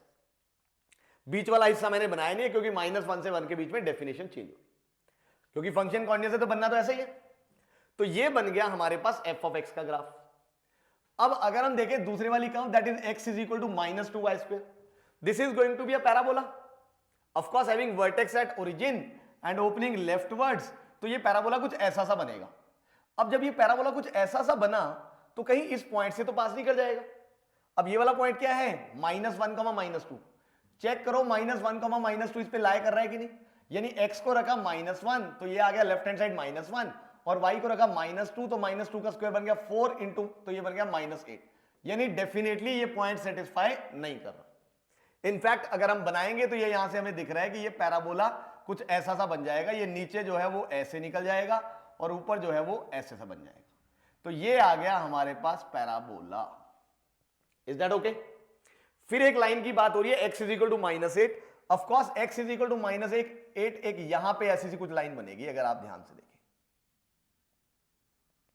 Is that okay? तो ये लाइन आ गई हमारे पास x इज इक्वल टू -1/8। अब ध्यान से देखो parabola bounded by these 3 curves. तो ध्यान से ऑब्जर्व कीजिए क्या आएगा हमारे पास एरिया। एरिया आ गया ये वाला, अगर आप ध्यान से देखो, और इसके लेफ्ट पे मतलब थर्ड क्वाड्रेंट में ये। Is that okay? तो ये एरिया आई थिंक आप लोगों को नजर आ रहा है। और इस एरिया में अभी अगर आप ध्यान से देखो तो एक खास बात है कि ये आएगा upper curve minus lower curve, but इस पॉइंट पे जो है ये कर्व टूट रही है, देखो ध्यान से। तो इसलिए अगर आप ध्यान से ऑब्जर्व करें ये वाला एरिया आएगा यहां से अपर कर्व माइनस लोअर कर्व, जबकि इधर वाला एरिया आएगा इधर से, that is upper curve minus lower curve. तो एरिया दिखा आपको कौन सा बनेगा। अब ये दोनों एरियाज निकालेंगे, दोनों को ऐड करेंगे, आंसर आ जाएगा। बट उसके लिए अगर आप ध्यान से देखो, एक चीज मुझे नजर आ रही है भाई, एक्स इस केस में कहां से कहां वेरी कर रहा है। देखो इस केस में ये वेरी कर रहा है इस पॉइंट से लेके, यानी ये जो एक्स की वैल्यू है वहां से लेके यहां तक, और इस केस में एक्स वेरी कर रहा है -1 से लेके कहां तक, -1/8 तक। यानी मुझे ये वाली एक्स की वैल्यू निकालनी पड़ेगी। ये एक्स की वैल्यू मतलब कि अगर आप ध्यान से देखो किस किस का पॉइंट ऑफ इंटरसेक्शन, एक तो ये वाला पैराबोला यानी कि x² + 2x - 1, एक तो ये वाला पैराबोला, और दूसरा अगर आप ध्यान से देखो ये वाला पैराबोला यानी कि ये। Is that okay? तो यहां से मुझे इन दोनों कर्व्स का पॉइंट ऑफ इंटरसेक्शन ढूंढना पड़ेगा। नजर आ रहा है? अब ये पॉइंट ऑफ इंटरसेक्शन हम लोग कैसे ढूंढें? चलिए कोई बात नहीं, एक काम करते हैं। देखो अगर तुम थोड़ा सा ध्यान दो, थोड़ी सी ऑब्जर्वेशन यहां पे करो, तो मुझे एक ये वाली इक्वेशन सॉल्व करनी है, that is y = this thing, और एक मेरे को इक्वेशन सॉल्व करनी है भाई ये वाली। Is that okay? तो एक काम करते हैं, y की ये वाली वैल्यू यहां पे पुट कर देते हैं, तो ये आ जाएगा मेरे पास x = -2 इंटू इसका स्क्वायर। इसका स्क्वायर करेंगे तो ये आ जाएगा x⁴ + 4x² + 1 a + b + c का होल स्क्वायर प्लस 2ab यानी कि +4x³ प्लस 2bc यानी कि -4x प्लस 2ca यानी कि -2x²। ध्यान से करना भाई। तो यहां से अगर आप ध्यान से देखो तो ये आ गया x =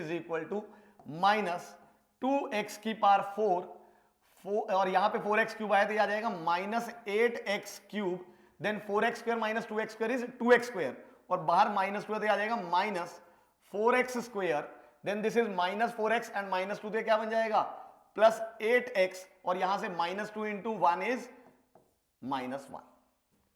तो यहां से ये इक्वेशन बन गई। अगर मैं सबको उठा के इधर ले आऊं, 2x⁴ + 8x³, this is of course भाई ये बनेगा +4x², 8x इधर आया तो ये क्या बन गया -8x, तो ये आ गया -7x एंड +2 = 0। गंदी सी डिग्री 4 की एक इक्वेशन बन गई। अब सवाल ये उठता है कि डिग्री 4 की इक्वेशन को हम लोग सॉल्व कैसे करें। डिग्री 4 की इक्वेशन सॉल्व होती है हिट एंड ट्रायल से, तो हम इसका एक रूट हिट एंड ट्रायल से निकालते हैं। अब सवाल उठता है हिट एंड ट्रायल लगाएं कहां, यह भी बड़ी शातिरता की बात है। ध्यान से देखो, जिस हिसाब से हमारी फिगर बनी हुई है, ये पॉइंट यहां आ रहा है एक्स की वैल्यू, और ये अगर हमने -1 लिया है तो ये -2 के आसपास होना चाहिए। तो एक काम करते हैं, -2 ही ट्राई करते हैं। सबसे पहले हमने पूरी इक्वेशन क्यों सॉल्व करनी है, x को -2 पुट करके चेक करते हैं। जैसे मैंने x को -2 रखा, ध्यान से देखो भाई, 2 × -2⁴ is 16 × 2 that is 32, then this is भाई 8 × 8 -8 × 8 इज -64, बिल्कुल ठीक। अच्छा 4 × ये आ जाएगा मेरे पास 4, that is of course 16, 7 × 2 is of course -2 is 14 and plus of course 2। तो ध्यान से देखो 16 + 14 30 + 32, 32 + 32 इज 64, और ये आ गया 64।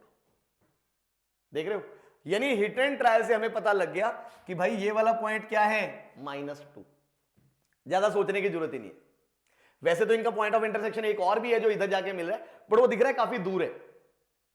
हाँ, अगर आप अपनी तसल्ली करना चाहते हो कि ये -2 ये वाला नहीं है, तो वो भी आप कर सकते हो। कैसे? अगर आप ध्यान से देखो इस इक्वेशन में और इस इक्वेशन में वापस पुट करके चेक कर लो। जैसे अगर आप ध्यान से देखो, ये जो पैराबोला की अगर मैं वैल्यू देखूं इस वाले पैराबोला में, तो यहां पे x अगर मैं -2 लेता हूं तो y की वैल्यू क्या आनी चाहिए, पॉजिटिव आनी चाहिए। और इधर से भी मुझे दिख रहा है कि -2 पे वैल्यू क्या आनी चाहिए, पॉजिटिव आनी चाहिए। तो -2 पे जब आप वैल्यू रख के देखोगे तो दोनों से आई थिंक पॉजिटिव नहीं आएगी, तो इसलिए हमारे पास ये आंसर नहीं। Is that okay? तो इसका मतलब हमें इन दोनों का पॉइंट ऑफ इंटरसेक्शन मिल गया। इसका मतलब अब सीधा फंडा है कि हमें -2 से -1 लगाना है अपर कर्व माइनस लोअर कर्व, और -1 से -1/8 लगाना है अपर कर्व माइनस लोअर कर्व। तो यानी यहां से हम लोग कह सकते हैं कि भाई this is integration from -2 to -1 upper curve that is से भाई y1 minus lower curve that is से y2, and of course plus integration of again upper curve, say this is y1 minus this is lower curve that is y2 dx, and this is from -1 to -1 1/8। अब ध्यान से देखिए, this is integration -2 to -1। Upper curve इस वाले case में, जो upper curve है वो दिख रही है, ये है, मतलब यहां से, तो यहां से मुझे अपर कर्व निकालनी है। यानी अगर आप ध्यान से देखो, जो x is equal to -2y² दिया हुआ है, यहां से मुझे y1 की वैल्यू निकालनी है। अब y1 की वैल्यू निकाली तो ये आ गया मेरे पास, अगर आप ध्यान से देखें भाई, y1² is equal to -x/2, यानी y1 की वैल्यू आ गई plus minus root of -x/2।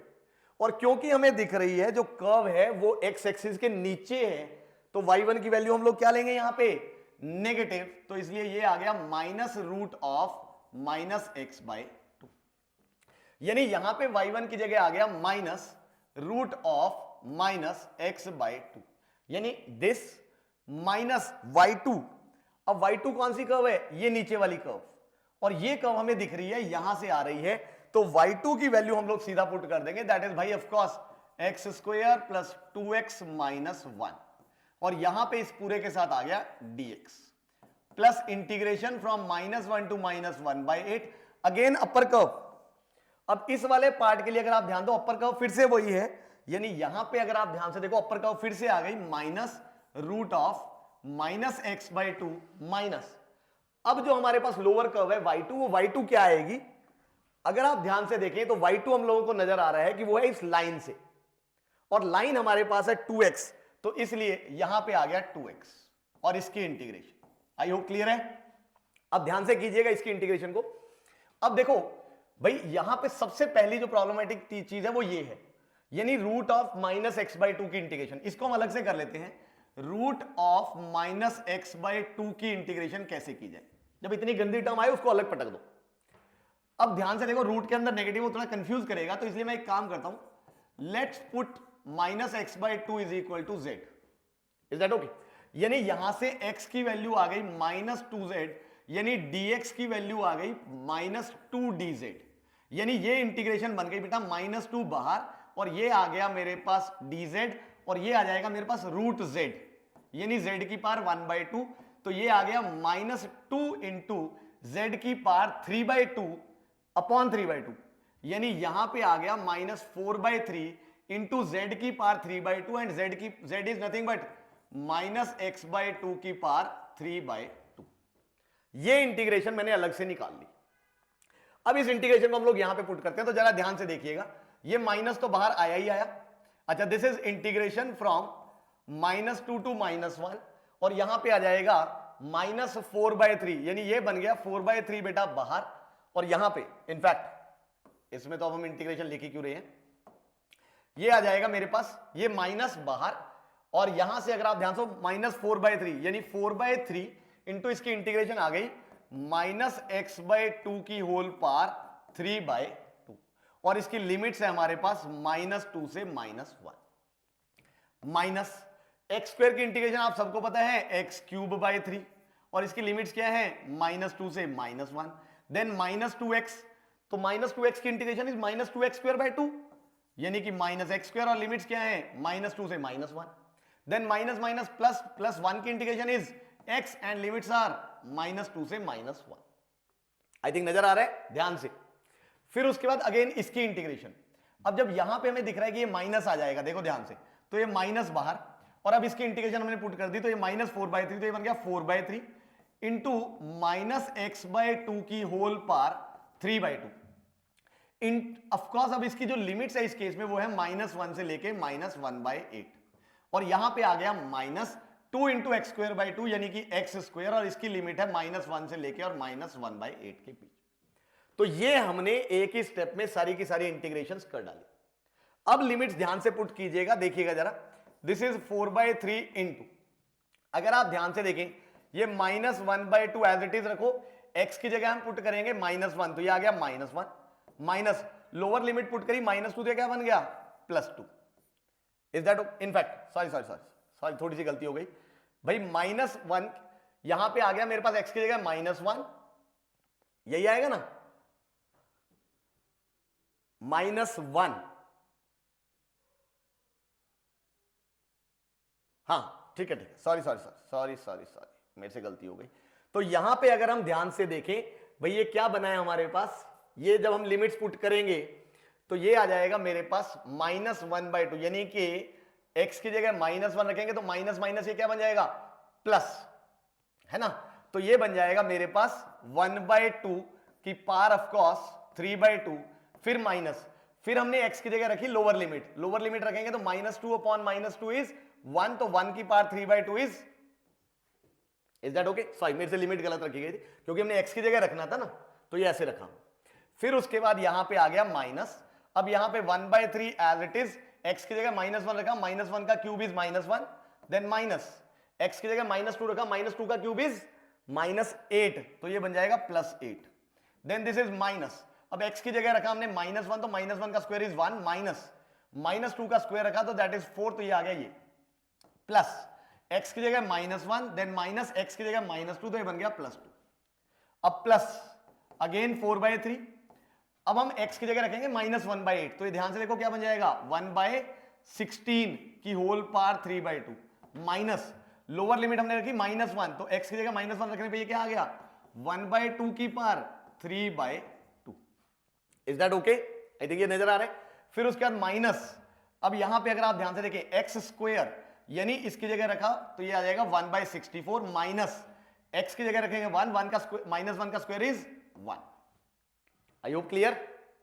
अब ध्यान से देखिएगा तो ये क्या बनेगा भाई, 4/3 इससे मल्टीप्लाई होगा तो ये आ जाएगा 4/3 इंटू 1/2 की पावर 3/2, देन दिस इज -4/3, ये बन गया मेरे पास +7 और माइनस ये, तो ये आ जाएगा -7/3, ठीक है, -3 और ये -3 बन जाएगा +3, 2 - 1 इज 1, तो ये बन जाएगा +1, देन दिस इज प्लस, अब 4/3 को जब मैंने यहां पे मल्टीप्लाई किया तो ये आ जाएगा, ध्यान से देखो 4/3 इंटू, इसको जरा ध्यान से देखिए, इसको हम लिख सकते हैं 1/16 को 1/2 की पावर 4 और होल पावर 3/2, यानी सेम बेसिस पे पावर्स मल्टीप्लाई हुई तो 4 इंटू 3/2 दैट इज 2 से 2 कैंसिल हुआ तो 6, तो 1/2 की पावर 6 यानी 1/64, एंड ये यहां पे गया तो ये, सॉरी ये ब्रैकेट मिस हो गई, यहां पे 4/3 मल्टीप्लाई हो रहा है तो -4/3 इंटू ऑफकोर्स 1/2 की पावर 3/2 एंड माइनस ये आ गया 64, तो ये बन जाएगा -63, तो +63/64, इज दैट ओके। ध्यान से भाई, कैलकुलेशन बहुत इंपॉर्टेंट है। अब अगर आप ध्यान से देखें भाई क्या बना, कुछ फायदा हुआ, हाँ ये वाली टर्म इस टर्म से हुई कैंसिल, इज दैट ओके। और बाकी अगर आप ध्यान से देखो तो ये कुछ सिंप्लीफाई हो रहा है, हम लोग एलसीएम वगैरह ले सकते हैं, तो यहां पे अब हम ले लेते हैं एलसीएम, तो यहां पे ये है मेरे पास 3, यहां पे अगर आप ध्यान से देखो ये बना 48 और यहां है 64, यानी 3, 48 और 64, इनका एलसीएम लेना है, तो इनका एलसीएम आई थिंक आप निकाल सकते हो, क्या आ रहा है देखना जरा, आई थिंक 192 3 से भी डिवाइड हो रहा है, दैट इज 3 6, हाँ बिल्कुल ठीक है, 48 4 आई थिंक एंड 64 3, बिल्कुल ठीक, 192, तो एलसीएम आ गया बेटा मेरे पास 192, इज दैट ओके। तो अब यहां से अगर आप ध्यान से देखो तो ये हमारे पास ये जो है ऐड होके क्या बन गया मेरे पास, देखो -4 को हमने करना है, दिस इज 3 6 64, तो 64 को 4 से करेंगे तो क्या आएगा -256 आई थिंक, माइनस 64 को 7 से करेंगे, देखना जरा 7 4 28 2, तो 7 6 42, यही बनना है ना, 42 और 2 44, यही आएगा ना भाई। 64 को 7 से करना है, कर लो यार अलग से जाके, 64 को 7 से मल्टीप्लाई करना है, 7 4 28 2, है ना, और 7 6 42 और 2 तो 44, तो 448, देन प्लस, अब यहां पे ये बना 3 + 1 4, 4 को हमने करना है 192 से, अब ध्यान से देखो 4 को जब 192 से किया तो 4 2 8, 4 9 36, 3 कैरी फॉरवर्ड, 4 1 4 और 3 7, इज दैट ओके। अच्छा आगे क्या बना देखो यहां पे, प्लस ये है 48, तो 48 इंटू 4 यानी कि 1 को किससे मल्टीप्लाई करना है 4 से, और फिर यहां पे 64 इंटू 3, तो यहां पे 63 को 3 से करना है, 3 3 9 एंड 3 6 18, तो ये बन गया न्यूमरेटर, बड़ा भयंकर सा बन रहा है भाई कैलकुलेशन, मैं कह रहा हूं खतरनाक वाली कैलकुलेशन है। अब पता नहीं आंसर भी ठीक आएगा कि नहीं, पर चलो मेरे हिसाब से मैंने ठीक किया है। अब ये लाइक टर्म्स जोड़नी घटानी है भाई, जोड़ दो, तो यहां पे आ गया मेरे पास 772 प्लस 189, 772 प्लस 189, तो ये बन गया 9 और 2 11, 8 और 8 16 और 8 और 1 9, 961। इधर से ये लाइक टर्म्स जुड़ी तो 256 और ये बना तो 8 और 6 14 4, फिर उसके बाद 5 और 4 9 और 1 10, यानी कि 0 1 कैरी फॉरवर्ड, 4 और 2 6 और 1 7, ये आ गया माइनस का। अब अगर मैं इन दोनों में से मैं माइनस करता हूं तो 11 में से 4 गया 7, यहां 5 बचा ये 5 और 9 में से 7 गया 2, यानी ये आ गया 257/192। Fingers crossed. देखें, हश, क्या बात है। कैलकुलेशंस, मुझे बड़ा डर था कि कैलकुलेशंस गलत हो सकती है, बट भगवान की दया से गलत हुई नहीं, तो हमारा कैलकुलेशन बिल्कुल ठीक ही है, इसीलिए हमारा आंसर मैच भी कर गया। देखो तो समझ आ रहा है, देखो कितनी भयंकर चीज है। आई थिंक मुझे लगता है सॉल्व करने में 20 मिनट के करीब लग गया इस क्वेश्चन को। देख रहे हो आप लोग कितनी ध्यान से करना पड़ा है मुझे। हाँ, वो 20 मिनट इसलिए लगे क्योंकि मैं साथ साथ समझाते हुए कर रहा हूं, अदरवाइज अगर मैं बिना समझाते हुए भी करता तो मुझे लगता है कि क्वेश्चन सीधा सीधा था, कुछ ऐसी चीज थी नहीं, ध्यान से करने वाला था, तो इसलिए सोचने में टाइम नहीं लगना था, सिर्फ करने में टाइम लगना था। और करने के लिए अगर मैं देखूं तो मुझे लगता है 8-9 मिनट में क्वेश्चन तब भी होता, यानी जेई मेन के टाइम पे शायद ये क्वेश्चन पता नहीं हो पाता या नहीं हो पाता, बट हाँ अगर मेरे पास टाइम होता तो मैं 8-10 मिनट में इस क्वेश्चन को कर जरूर देता, निपटा देता। अगर नहीं यकीन है रेस लगा लो, मैं करके दिखाऊंगा आपको ये 8 मिनट में, आपके पास 10 मिनट है, देखते हैं कौन करता है। Is that okay? तो चलिए यहां पे हमारा ये क्वेश्चन हो गया है खत्म। बहुत बढ़िया मेरे ख्याल से क्वेश्चन था, सबके दिमाग की नसें खुल गई होगी। कॉन्टिन्यूटी का कितना बढ़िया यूज हुआ, उसका ग्राफ्स का कितना बढ़िया यूज हुआ, और उसके बाद माशाअल्लाह भाई साहब कैलकुलेशंस, तो मैं कह रहा हूं तौबा, क्या खतरनाक कैलकुलेशंस थी। बट अगर हम ध्यान से करेंगे तो डेफिनेटली सॉल्व होगा और हमारा आंसर ठीक भी आएगा। तो आई होप डन है। तो चलिए गाइस, अगर ये क्वेश्चन समझ आ गया तो हम लोग बढ़ते हैं नेक्स्ट क्वेश्चन पे।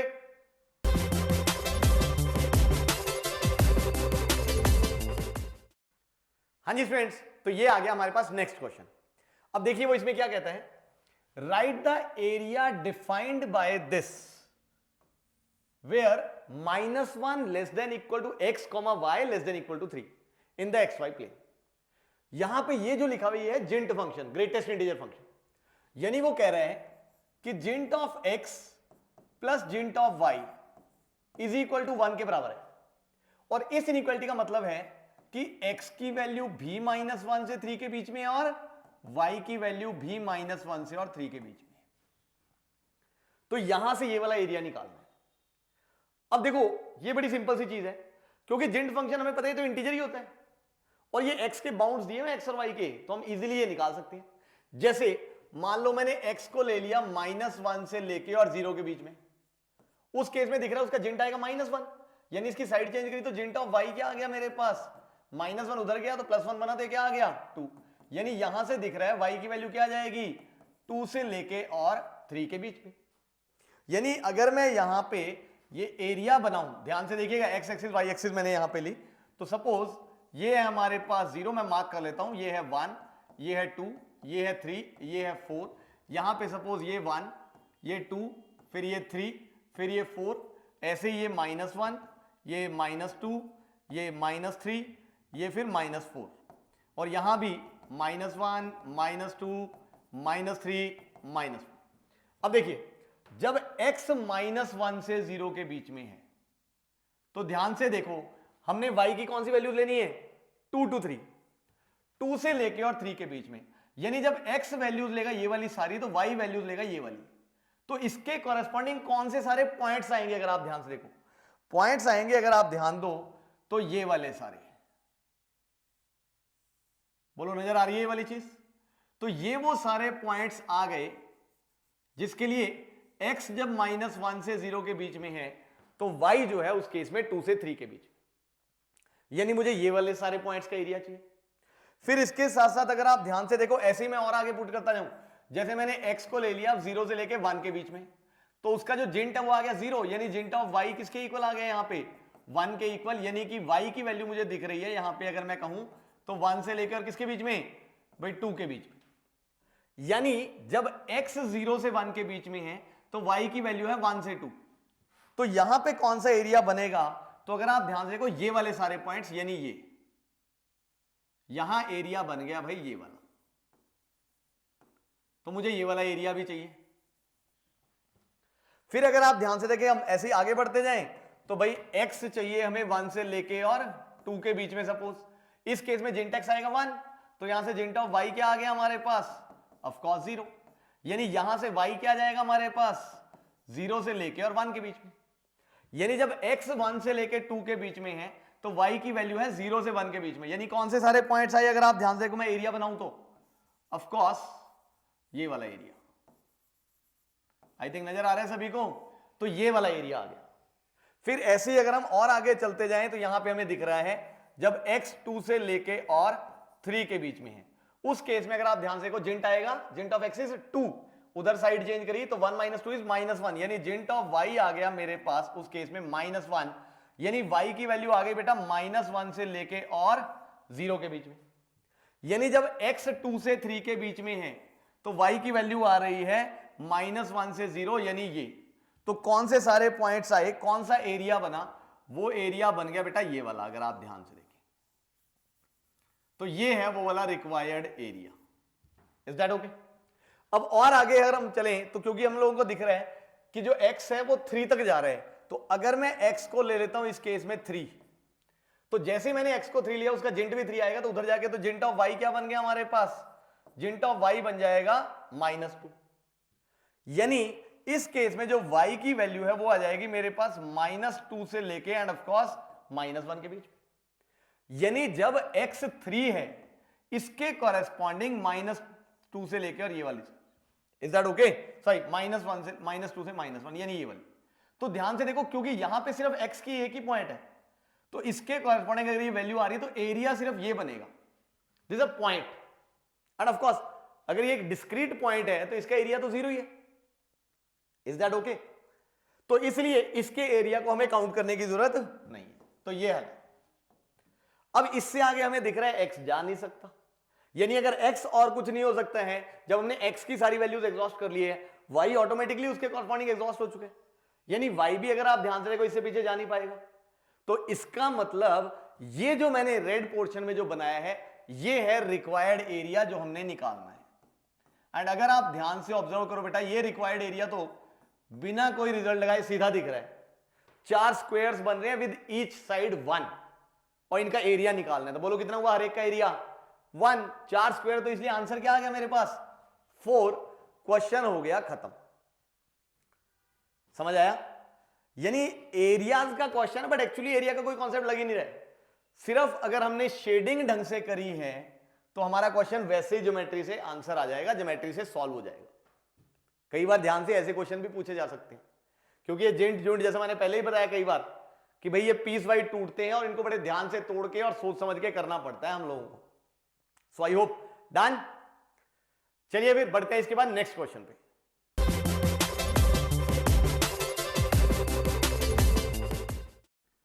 हाँ जी फ्रेंड्स, ये आ गया next question.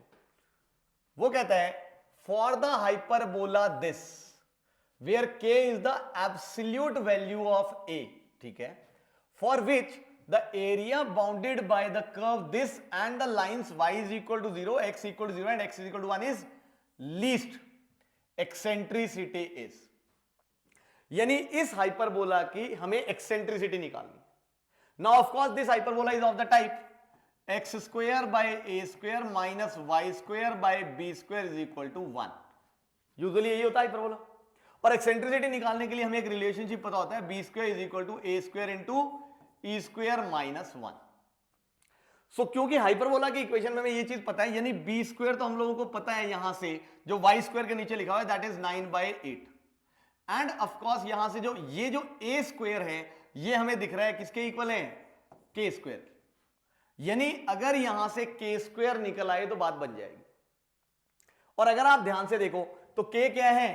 Absolute value of ये वाला a। कौन सा a? जो यहां पे यूज हो रहे हैं।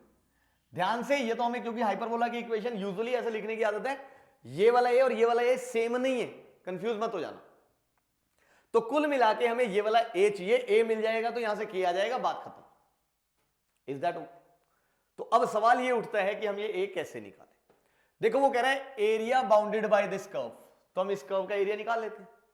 अब अगर आप ध्यान से देखो ये तो बिल्कुल सीधी कर्व है, नजर आ रहा है, ये बनेगा हमारे पास एक पैराबोला, वो भी ऑफ कोर्स ओपनिंग अपवर्ड्स। तो यहां पे अगर मैं ये पैराबोला बनाऊं, सपोज ये पैराबोला कुछ ऐसा सा बन रहा है, अगर आप ध्यान से देखें जीरो पे जो वैल्यू है इसकी 1 आ रही है, तो से ये पैराबोला बन गया कुछ ऐसा सा। Is that okay? अब ध्यान से देखिए, यहां ऑफ कोर्स ये इधर भी बन सकता है, कोई दिक्कत वाली बात नहीं, मैंने वैसे ही बना लिया है क्योंकि मुझे तो एरिया चाहिए। अब एरिया चाहिए by this parabola and the lines y is equal to 0 मतलब x axis, and the line x equal to 0 यानी कि y axis, and the line x is equal to 1। अब x इज इक्वल टू 1 कहां पे आएगा अगर आप ध्यान से देखें, अब x इक्वल टू 1 जब हम बनाने लगे तो हो सकता है वो यहां से पास कर जाए, हो सकता है यहां से पास कर जाए, हो सकता है यहां से पास करे या यहां से पास करे, and this area has to be least. अगर तुम ध्यान से देखो तो एरिया लिस्ट तभी होगा जब यहां पे जो x इज इक्वल टू 1 है वो डेफिनेटली इधर से इधर मिनिमम पॉसिबल होएगा। जैसे जैसे आप x इज इक्वल टू 1 को आप अगर इससे आगे लेते जाओगे तो एरिया जो है वो बढ़ता जाएगा, यानी डेफिनेटली ये जो एरिया अंडर दिस कर्व है यही एरिया लिस्ट हो सकता है। Is that okay? मतलब एरिया अंडर दिस कर्व हमने निकालना है और उसको हमने क्या करना है, मिनिमाइज। अब एरिया अंडर दिस कर्व हम लोगों को दिख रहा है, कैसे आएगा भाई, सीधा दिस इज इंटीग्रेशन। अब x कहां से कहां वेरी कर रहे हैं, 0 to 1 and of course y dx। Is that okay? अब इसका एरिया अगर हम निकालें, एरिया अंडर दिस कर्व हम निकाल रहे हैं, तो ये आ गया मेरे पास। अगर आप ध्यान से देखें इंटीग्रेशन करनी है, अब हमें y की मतलब इसकी इंटीग्रेशन करनी है, कर डालो। तो दिस इज a स्क्वायर और इसकी integration x cube by 3, of course limits है from 0 to 1, then plus a into x square by 2, इसकी लिमिट्स है 0 to 1 एंड प्लस x और इसकी लिमिट्स है फ्रॉम 0 to 1। यानी एरिया अंडर दिस कर्व अगर हम निकालें तो ये आ गया, अगर आप ध्यान से देखें a स्क्वेयर बाय 3, x की जगह रखा 1 दैट इज 1, माइनस x की जगह रखा 0 तो 1 minus 0 is 1, plus a by 2 into x की जगह 1 तो 1 का स्क्वायर इज 1, माइनस 0 का स्क्वायर इज 0 तो 1 minus 0 is 1 and plus of course 1 minus 0 that is this. तो ये आ गया बेटा मेरे पास, अगर मैं इसमें एलसीएम ले लूं तो दिख रहा है ये बन जाएगा 2a square plus 3a plus 6 upon 6। ये आ गया एरिया अंडर दिस कर्व। अब हमें एक ही वैल्यू निकालनी है जब ये एरिया क्या हो जाए, मिनिमम, यानी कुल मिला के मुझे इसकी मिनिमम वैल्यू निकालनी है। आई थिंक नजर आ रहा है सभी को? अब इसकी मिनिमम वैल्यू ए की किस पॉइंट पे आ रही है ये हमें देखना चाहिए। यानी एक तरह से अगर आप ध्यान से देखें तो एक तरह से ये बन गया मेरे पास किसका फंक्शन, ए का फंक्शन, और हमें इसकी मिनिमम वैल्यू निकालनी है। ए की वो वैल्यू निकालनी जिसके लिए फंक्शन की वैल्यू मिनिमम आए। वैसे तो पैराबोला है, दिख रहा है क्वाड्रेटिक कर्व है, ये भी हम कंप्लीटिंग द स्क्वायर से कर सकते हैं, बट मिनिमम मैक्सिमम पढ़ा तो हुआ है हमने, तो दिख रहा है ये पैराबोला अगर ओपनिंग अपवर्ड बनना है ये वाला फंक्शन, तो इसकी मिनिमम वैल्यू आएगी जहां पे डेरिवेटिव 0 हो जाएगा। तो हम लोग डेरिवेटिव निकाल लेते हैं। अब f डैश a जब हमने निकाला तो ये 1/6 बाहर है, इसका डेरिवेटिव आ गया 4a प्लस इसका डेरिवेटिव आ गया 3 और प्लस 6 का डेरिवेटिव 0। यानी यहां से अगर मैं क्रिटिकल पॉइंट निकालूं यानी डेरिवेटिव इक्वल टू 0 करूं तो क्या आ गया ये -3/4। अब आप सेकंड डेरिवेटिव टेस्ट वगैरह लगा के और निकाल सकते हो, बट क्योंकि हमें दिख रहा है भाई ये फंक्शन इतना प्यारा है, पैराबोला है, ओपनिंग अपवर्ड है, तो इसकी मिनिमम वैल्यू एक ही पॉइंट पे आनी है और मिनिमम ही आनी है। तो डेफिनेटली यही वो ए की वैल्यू है जहां पे इस फंक्शन की वैल्यू क्या होगी, मिनिमम। यानी ए की यही वैल्यू है जहां पे एरिया अंडर दिस कर्व क्या हो जाएगा, मिनिमम। तो इसका मतलब फॉर श्योर हमें ए की वो वैल्यू मिल गई जिसके लिए area bounded by these are is least. तो इसका मतलब अब k किसके इक्वल हो गया, absolute value of this a, यानी k की वैल्यू क्या आ गई 3/4, यानी कि k स्क्वायर आ गया बेटा मेरे पास 9/16। तो अब बड़ी सीधी सी बात है, इस रिलेशन में हम पुट कर देते हैं। तो 9/8 is equal to of course ये क्या बन गया मेरे पास 9/16 इंटू ई स्क्वायर -1। तो यहां से हमें दिख रहा है ये 9 से 9 कैंसिल, 16 क्रॉस मल्टीप्लाई हुआ तो 16/8 is 2 is equal to e square -1। इसकी साइड चेंज करी तो e square is equal to -1 दिख रहा है तो क्या बन गया 3। तो यानी ई की वैल्यू क्या आ गई मेरे पास √3। So this is the eccentricity of this hyperbola. Again बहुत बढ़िया question from JEE mains point of view. Simple सा क्वेश्चन है, कुछ भी नहीं था, एरिया को लीस्ट करना था, उसका यूज किया मिनिमम मैक्सिमा का, एरिया अंडर द कर्व का यूज हो ही रहा है, साथ में हाइपरबोला का ये रिलेशन यूज कर लिया। अब अगर आपको ये तीनों कॉन्सेप्ट्स आते हैं तो ये क्वेश्चन हो पाएगा। बट मेरे हिसाब से जेई मेन में जिस हिसाब के क्वेश्चन आजकल आ रहे हैं, perfect JEE Main level question है ये। Is that okay? तो चलिए गाइज, अगर आपको ये समझ आ गया तो इसका हम बढ़ते हैं नेक्स्ट क्वेश्चन पे।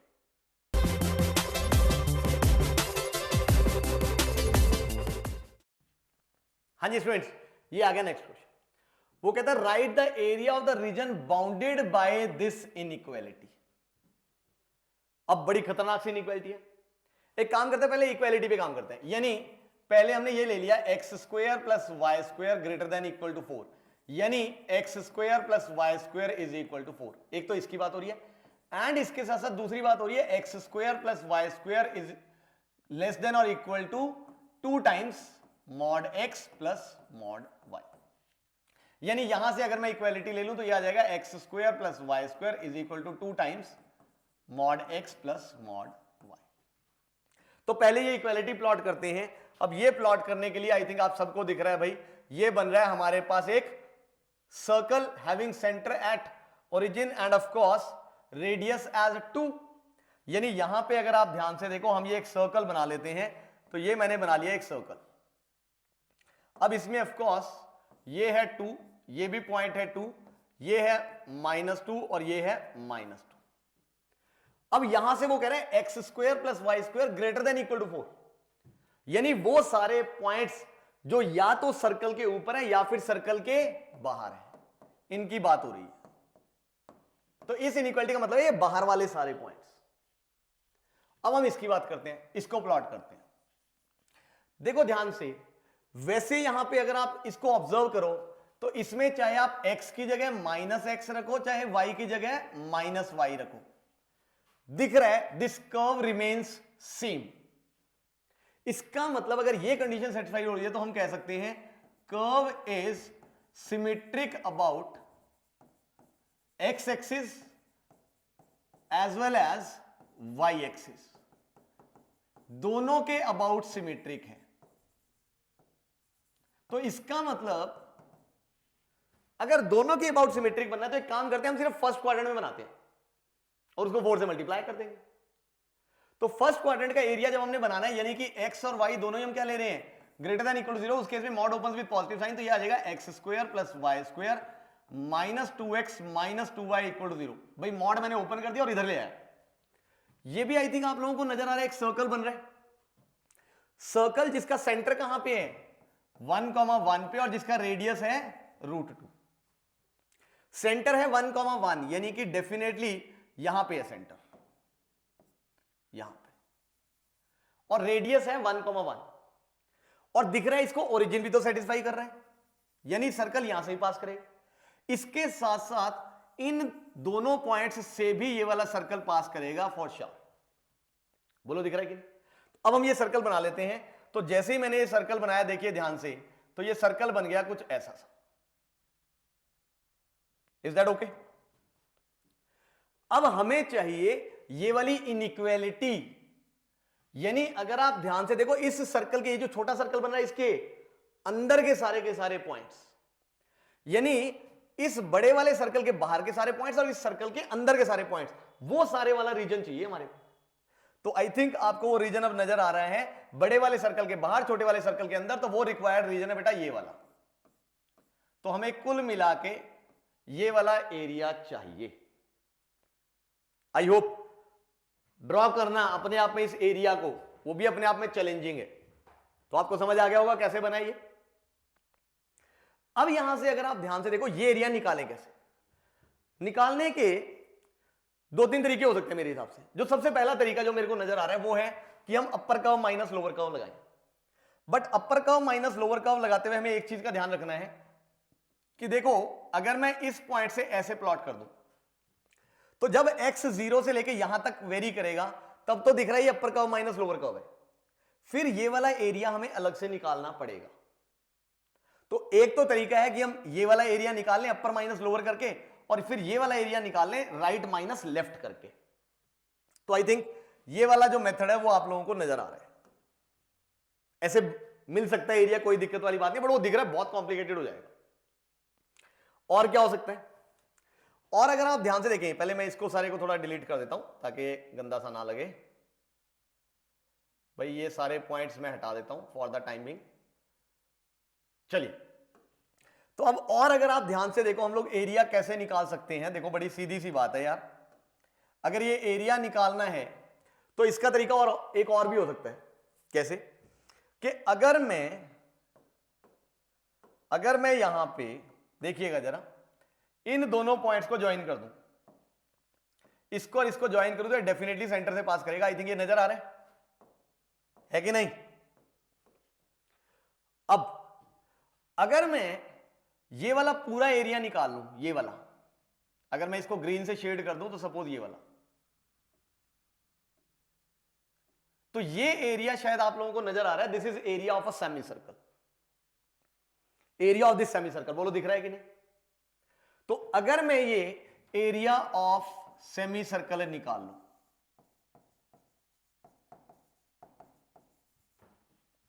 और इसमें से अगर आप ध्यान से देखो, ये जो एरिया मुझे नजर आ रहा है, कौन से वाला एरिया, ये वाला एरिया, ये एरिया मैं माइनस कर दूं, area of this semi circle में से मैं ये वाला एरिया माइनस कर दूं।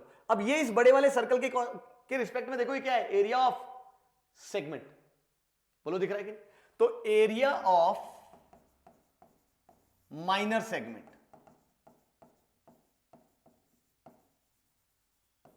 अगर मैं इन दोनों को क्या कर दूं, माइनस, तो ध्यान से देखो यहां पे आ जाएगा बेटा मेरे पास रिक्वायर्ड एरिया। बोलो क्लियर है, ये वाली चीज समझ आएगी नहीं। तो सेमी सर्कल के एरिया में जो ग्रीन वाला पोर्शन है, उसमें से मैंने येलो वाला पोर्शन अगर माइनस कर दूं तो मुझे रेड वाला पोर्शन मिल जाएगा जो हमें चाहिए। एंड ऑफ कोर्स उसको भी हमें क्या करना है, 4 से मल्टीप्लाई। यानी यहां से अल्टीमेटली हम ये कह सकते हैं कि जो रिक्वायर्ड एरिया है दैट इज बेसिकली, इसको मैं फिर से ठीक करके लिख लेता हूं जरा एक बार, कि रिक्वायर्ड एरिया क्योंकि चारों क्वाड्रेंट्स में आएगा तो this is 4 times this thing. बोलो डन। अब एरिया ऑफ सेमी सर्कल निकाल लेते हैं 4 टाइम्स। अब एरिया ऑफ सेमी सर्कल हमें दिख रहा है, ये जो छोटे वाला सर्कल है इसका area that is pi r square, और इसका रेडियस क्या है, √2, यानी इसका एरिया क्या आ गया, 2 pi. Is that okay. Minus, अब area of this minor segment, अब ये माइनर सेगमेंट है बड़े वाले सर्कल के रिस्पेक्ट में, और माइनर सेगमेंट का एरिया आपको निकालना आता है कैसे भाई, area of sector minus area of triangle. बोलो यस और नो। भाई इस सेक्टर के एरिया में से अगर आप ध्यान से देखो, ये जो सेक्टर बन रहा है हमारे पास, इस सेक्टर के एरिया में से अगर मैं इस ट्रायंगल का एरिया माइनस कर दूं तो सेगमेंट का एरिया आ जाएगा। तो हम एक काम करते हैं, इस सेक्टर का एरिया निकालते हैं। अब ये सेक्टर मुझे दिख रहा है बड़े वाले सर्कल का 1/4 है, सीधा ही 90 डिग्री एंगल है, फॉर्मूला में आता है, बट वो 1/4 ही बनेगा। तो इसलिए क्या आ गया, 4 times 2 pi minus area of sector turns out to be 1/4 of area of this bigger circle, और बिगर सर्कल का एरिया क्या है, पाई आर स्क्वायर, और इसकी रेडियस क्योंकि 2 है तो क्या आ गया, 4 pi. Is that okay. I think clear है ये वाली चीज। तो this is area of sector. Done. तो ये आ गया मेरे पास। अब इसके बाद अगर आप ध्यान से देखो, माइनस एरिया ऑफ ट्रायंगल, तो area of triangle, area of triangle, अच्छा और सॉरी ठीक बोल रहे हैं बच्चे की, ये मैंने गलत लिख दिया, एरिया ऑफ सेमी सर्कल लिखना था, ये तो मैंने एरिया ऑफ सर्कल लिख दिया। तो this is area of semi circle upon 2, और माइनस एरिया ऑफ ट्रायंगल जब हमने लिखा तो ये right angle triangle that is half into this base into this height. तो बेस इज 2, हाइट इज 2, 2 2 4, 4/2, यही बनेगा। तो यहां से अगर आप ध्यान से देखो, दिस इज 4 टाइम्स, ये आ गया पाई, माइनस ये भी कैंसिल होते क्या आ गया पाई, और यहां से दिख रहा है भाई माइनस माइनस, ये क्या बन गया प्लस, और ये क्या आ गया 2 2 तो ये आ गया 2। Is that okay. तो यहां से नजर आ रहा है पाई से पाई कैंसिल हुआ, 4 2 क्या आ गया 8। So this required area, whole area, क्योंकि ऐसे ऐसे मेरे पास 4 सर्कल्स बनेंगे चारों क्वाड्रेंट्स में, तो required area turns out to be 8 square units. समझ आ रहा है ना, तोड़ना पड़ा ना कुछ और, हमने अपनी प्रीवियस नॉलेज का यूज कर लिया। Am I clear? मतलब कोई यहां पे हमने इंटीग्रेशन वगैरह का इस्तेमाल नहीं किया। करना चाहो कर सकते हो, जैसे मैंने भी एक मेथड बताया था, बट वो कॉम्प्लिकेटेड ही होगा। उससे आसान ये है तो भाई हम अपनी प्रीवियस नॉलेज का यूज करें। 9th 10th में हमने ये पढ़ा किस लिए था, इसलिए तो पढ़ा था कि हम आज यूज कर पाए। तो कई बार ऐसे क्वेश्चंस भी आ सकते हैं, जरूरी नहीं कि इंटीग्रेशन यूज होनी है। भाई ऑब्जेक्टिव क्वेश्चन है, हमारी मर्जी, हम जो मर्जी मेथड लगाएं। सब्जेक्टिव सीबीएसई का क्वेश्चन होता फिर तो हमें मजबूरी होती है हमारी कि हमें करना ही करना पड़ता वो, बट अब हमारी मजबूरी थोड़ी है, हमने तो ऐसे निकाल डाला। Is that okay? तो चलिए, ये था हमारे पास एरियाज का एक और बड़ा बढ़िया और शानदार क्वेश्चन। तो आई होप आपको ये क्वेश्चन भी अच्छे समझ आ गया होगा। तो चलिए, ये क्वेश्चन यहां खत्म होता है और इसके साथ साथ आज का लेक्चर भी यही खत्म होता है। तो आई होप आपने एप्लीकेशन ऑफ इंटीग्रल्स का ये एरियाज का जो लेक्चर था उसको एंजॉय किया होगा। काफी अच्छे अच्छे क्वेश्चन हमने किए हैं, मुझे लगता है वो सब कुछ आपको अच्छे समझ आ गया होगा। और अब आपका काम है कि इस चैप्टर के पीवाईक्यूज आज ही खत्म करना। तो पीवाईक्यूज कीजिएगा, अब आप देखिएगा आपके ऑलमोस्ट क्वेश्चंस हो जाएंगे, तो ये चैप्टर भी आपका जेईई मेन के लिए अच्छे से तैयार हो जाएगा। तो चलिए गाइस, लेक्चर को खत्म करते हैं। मैं आपसे विदा लेता हूं और मिलता हूं नेक्स्ट लेक्चर में, जहां हम लोग डिस्कस करेंगे इंटीग्रल कैलकुलस का लास्ट चैप्टर, दैट इज कौन सा है? Differential equations. तो चलिए guys, see you all in the next lecture.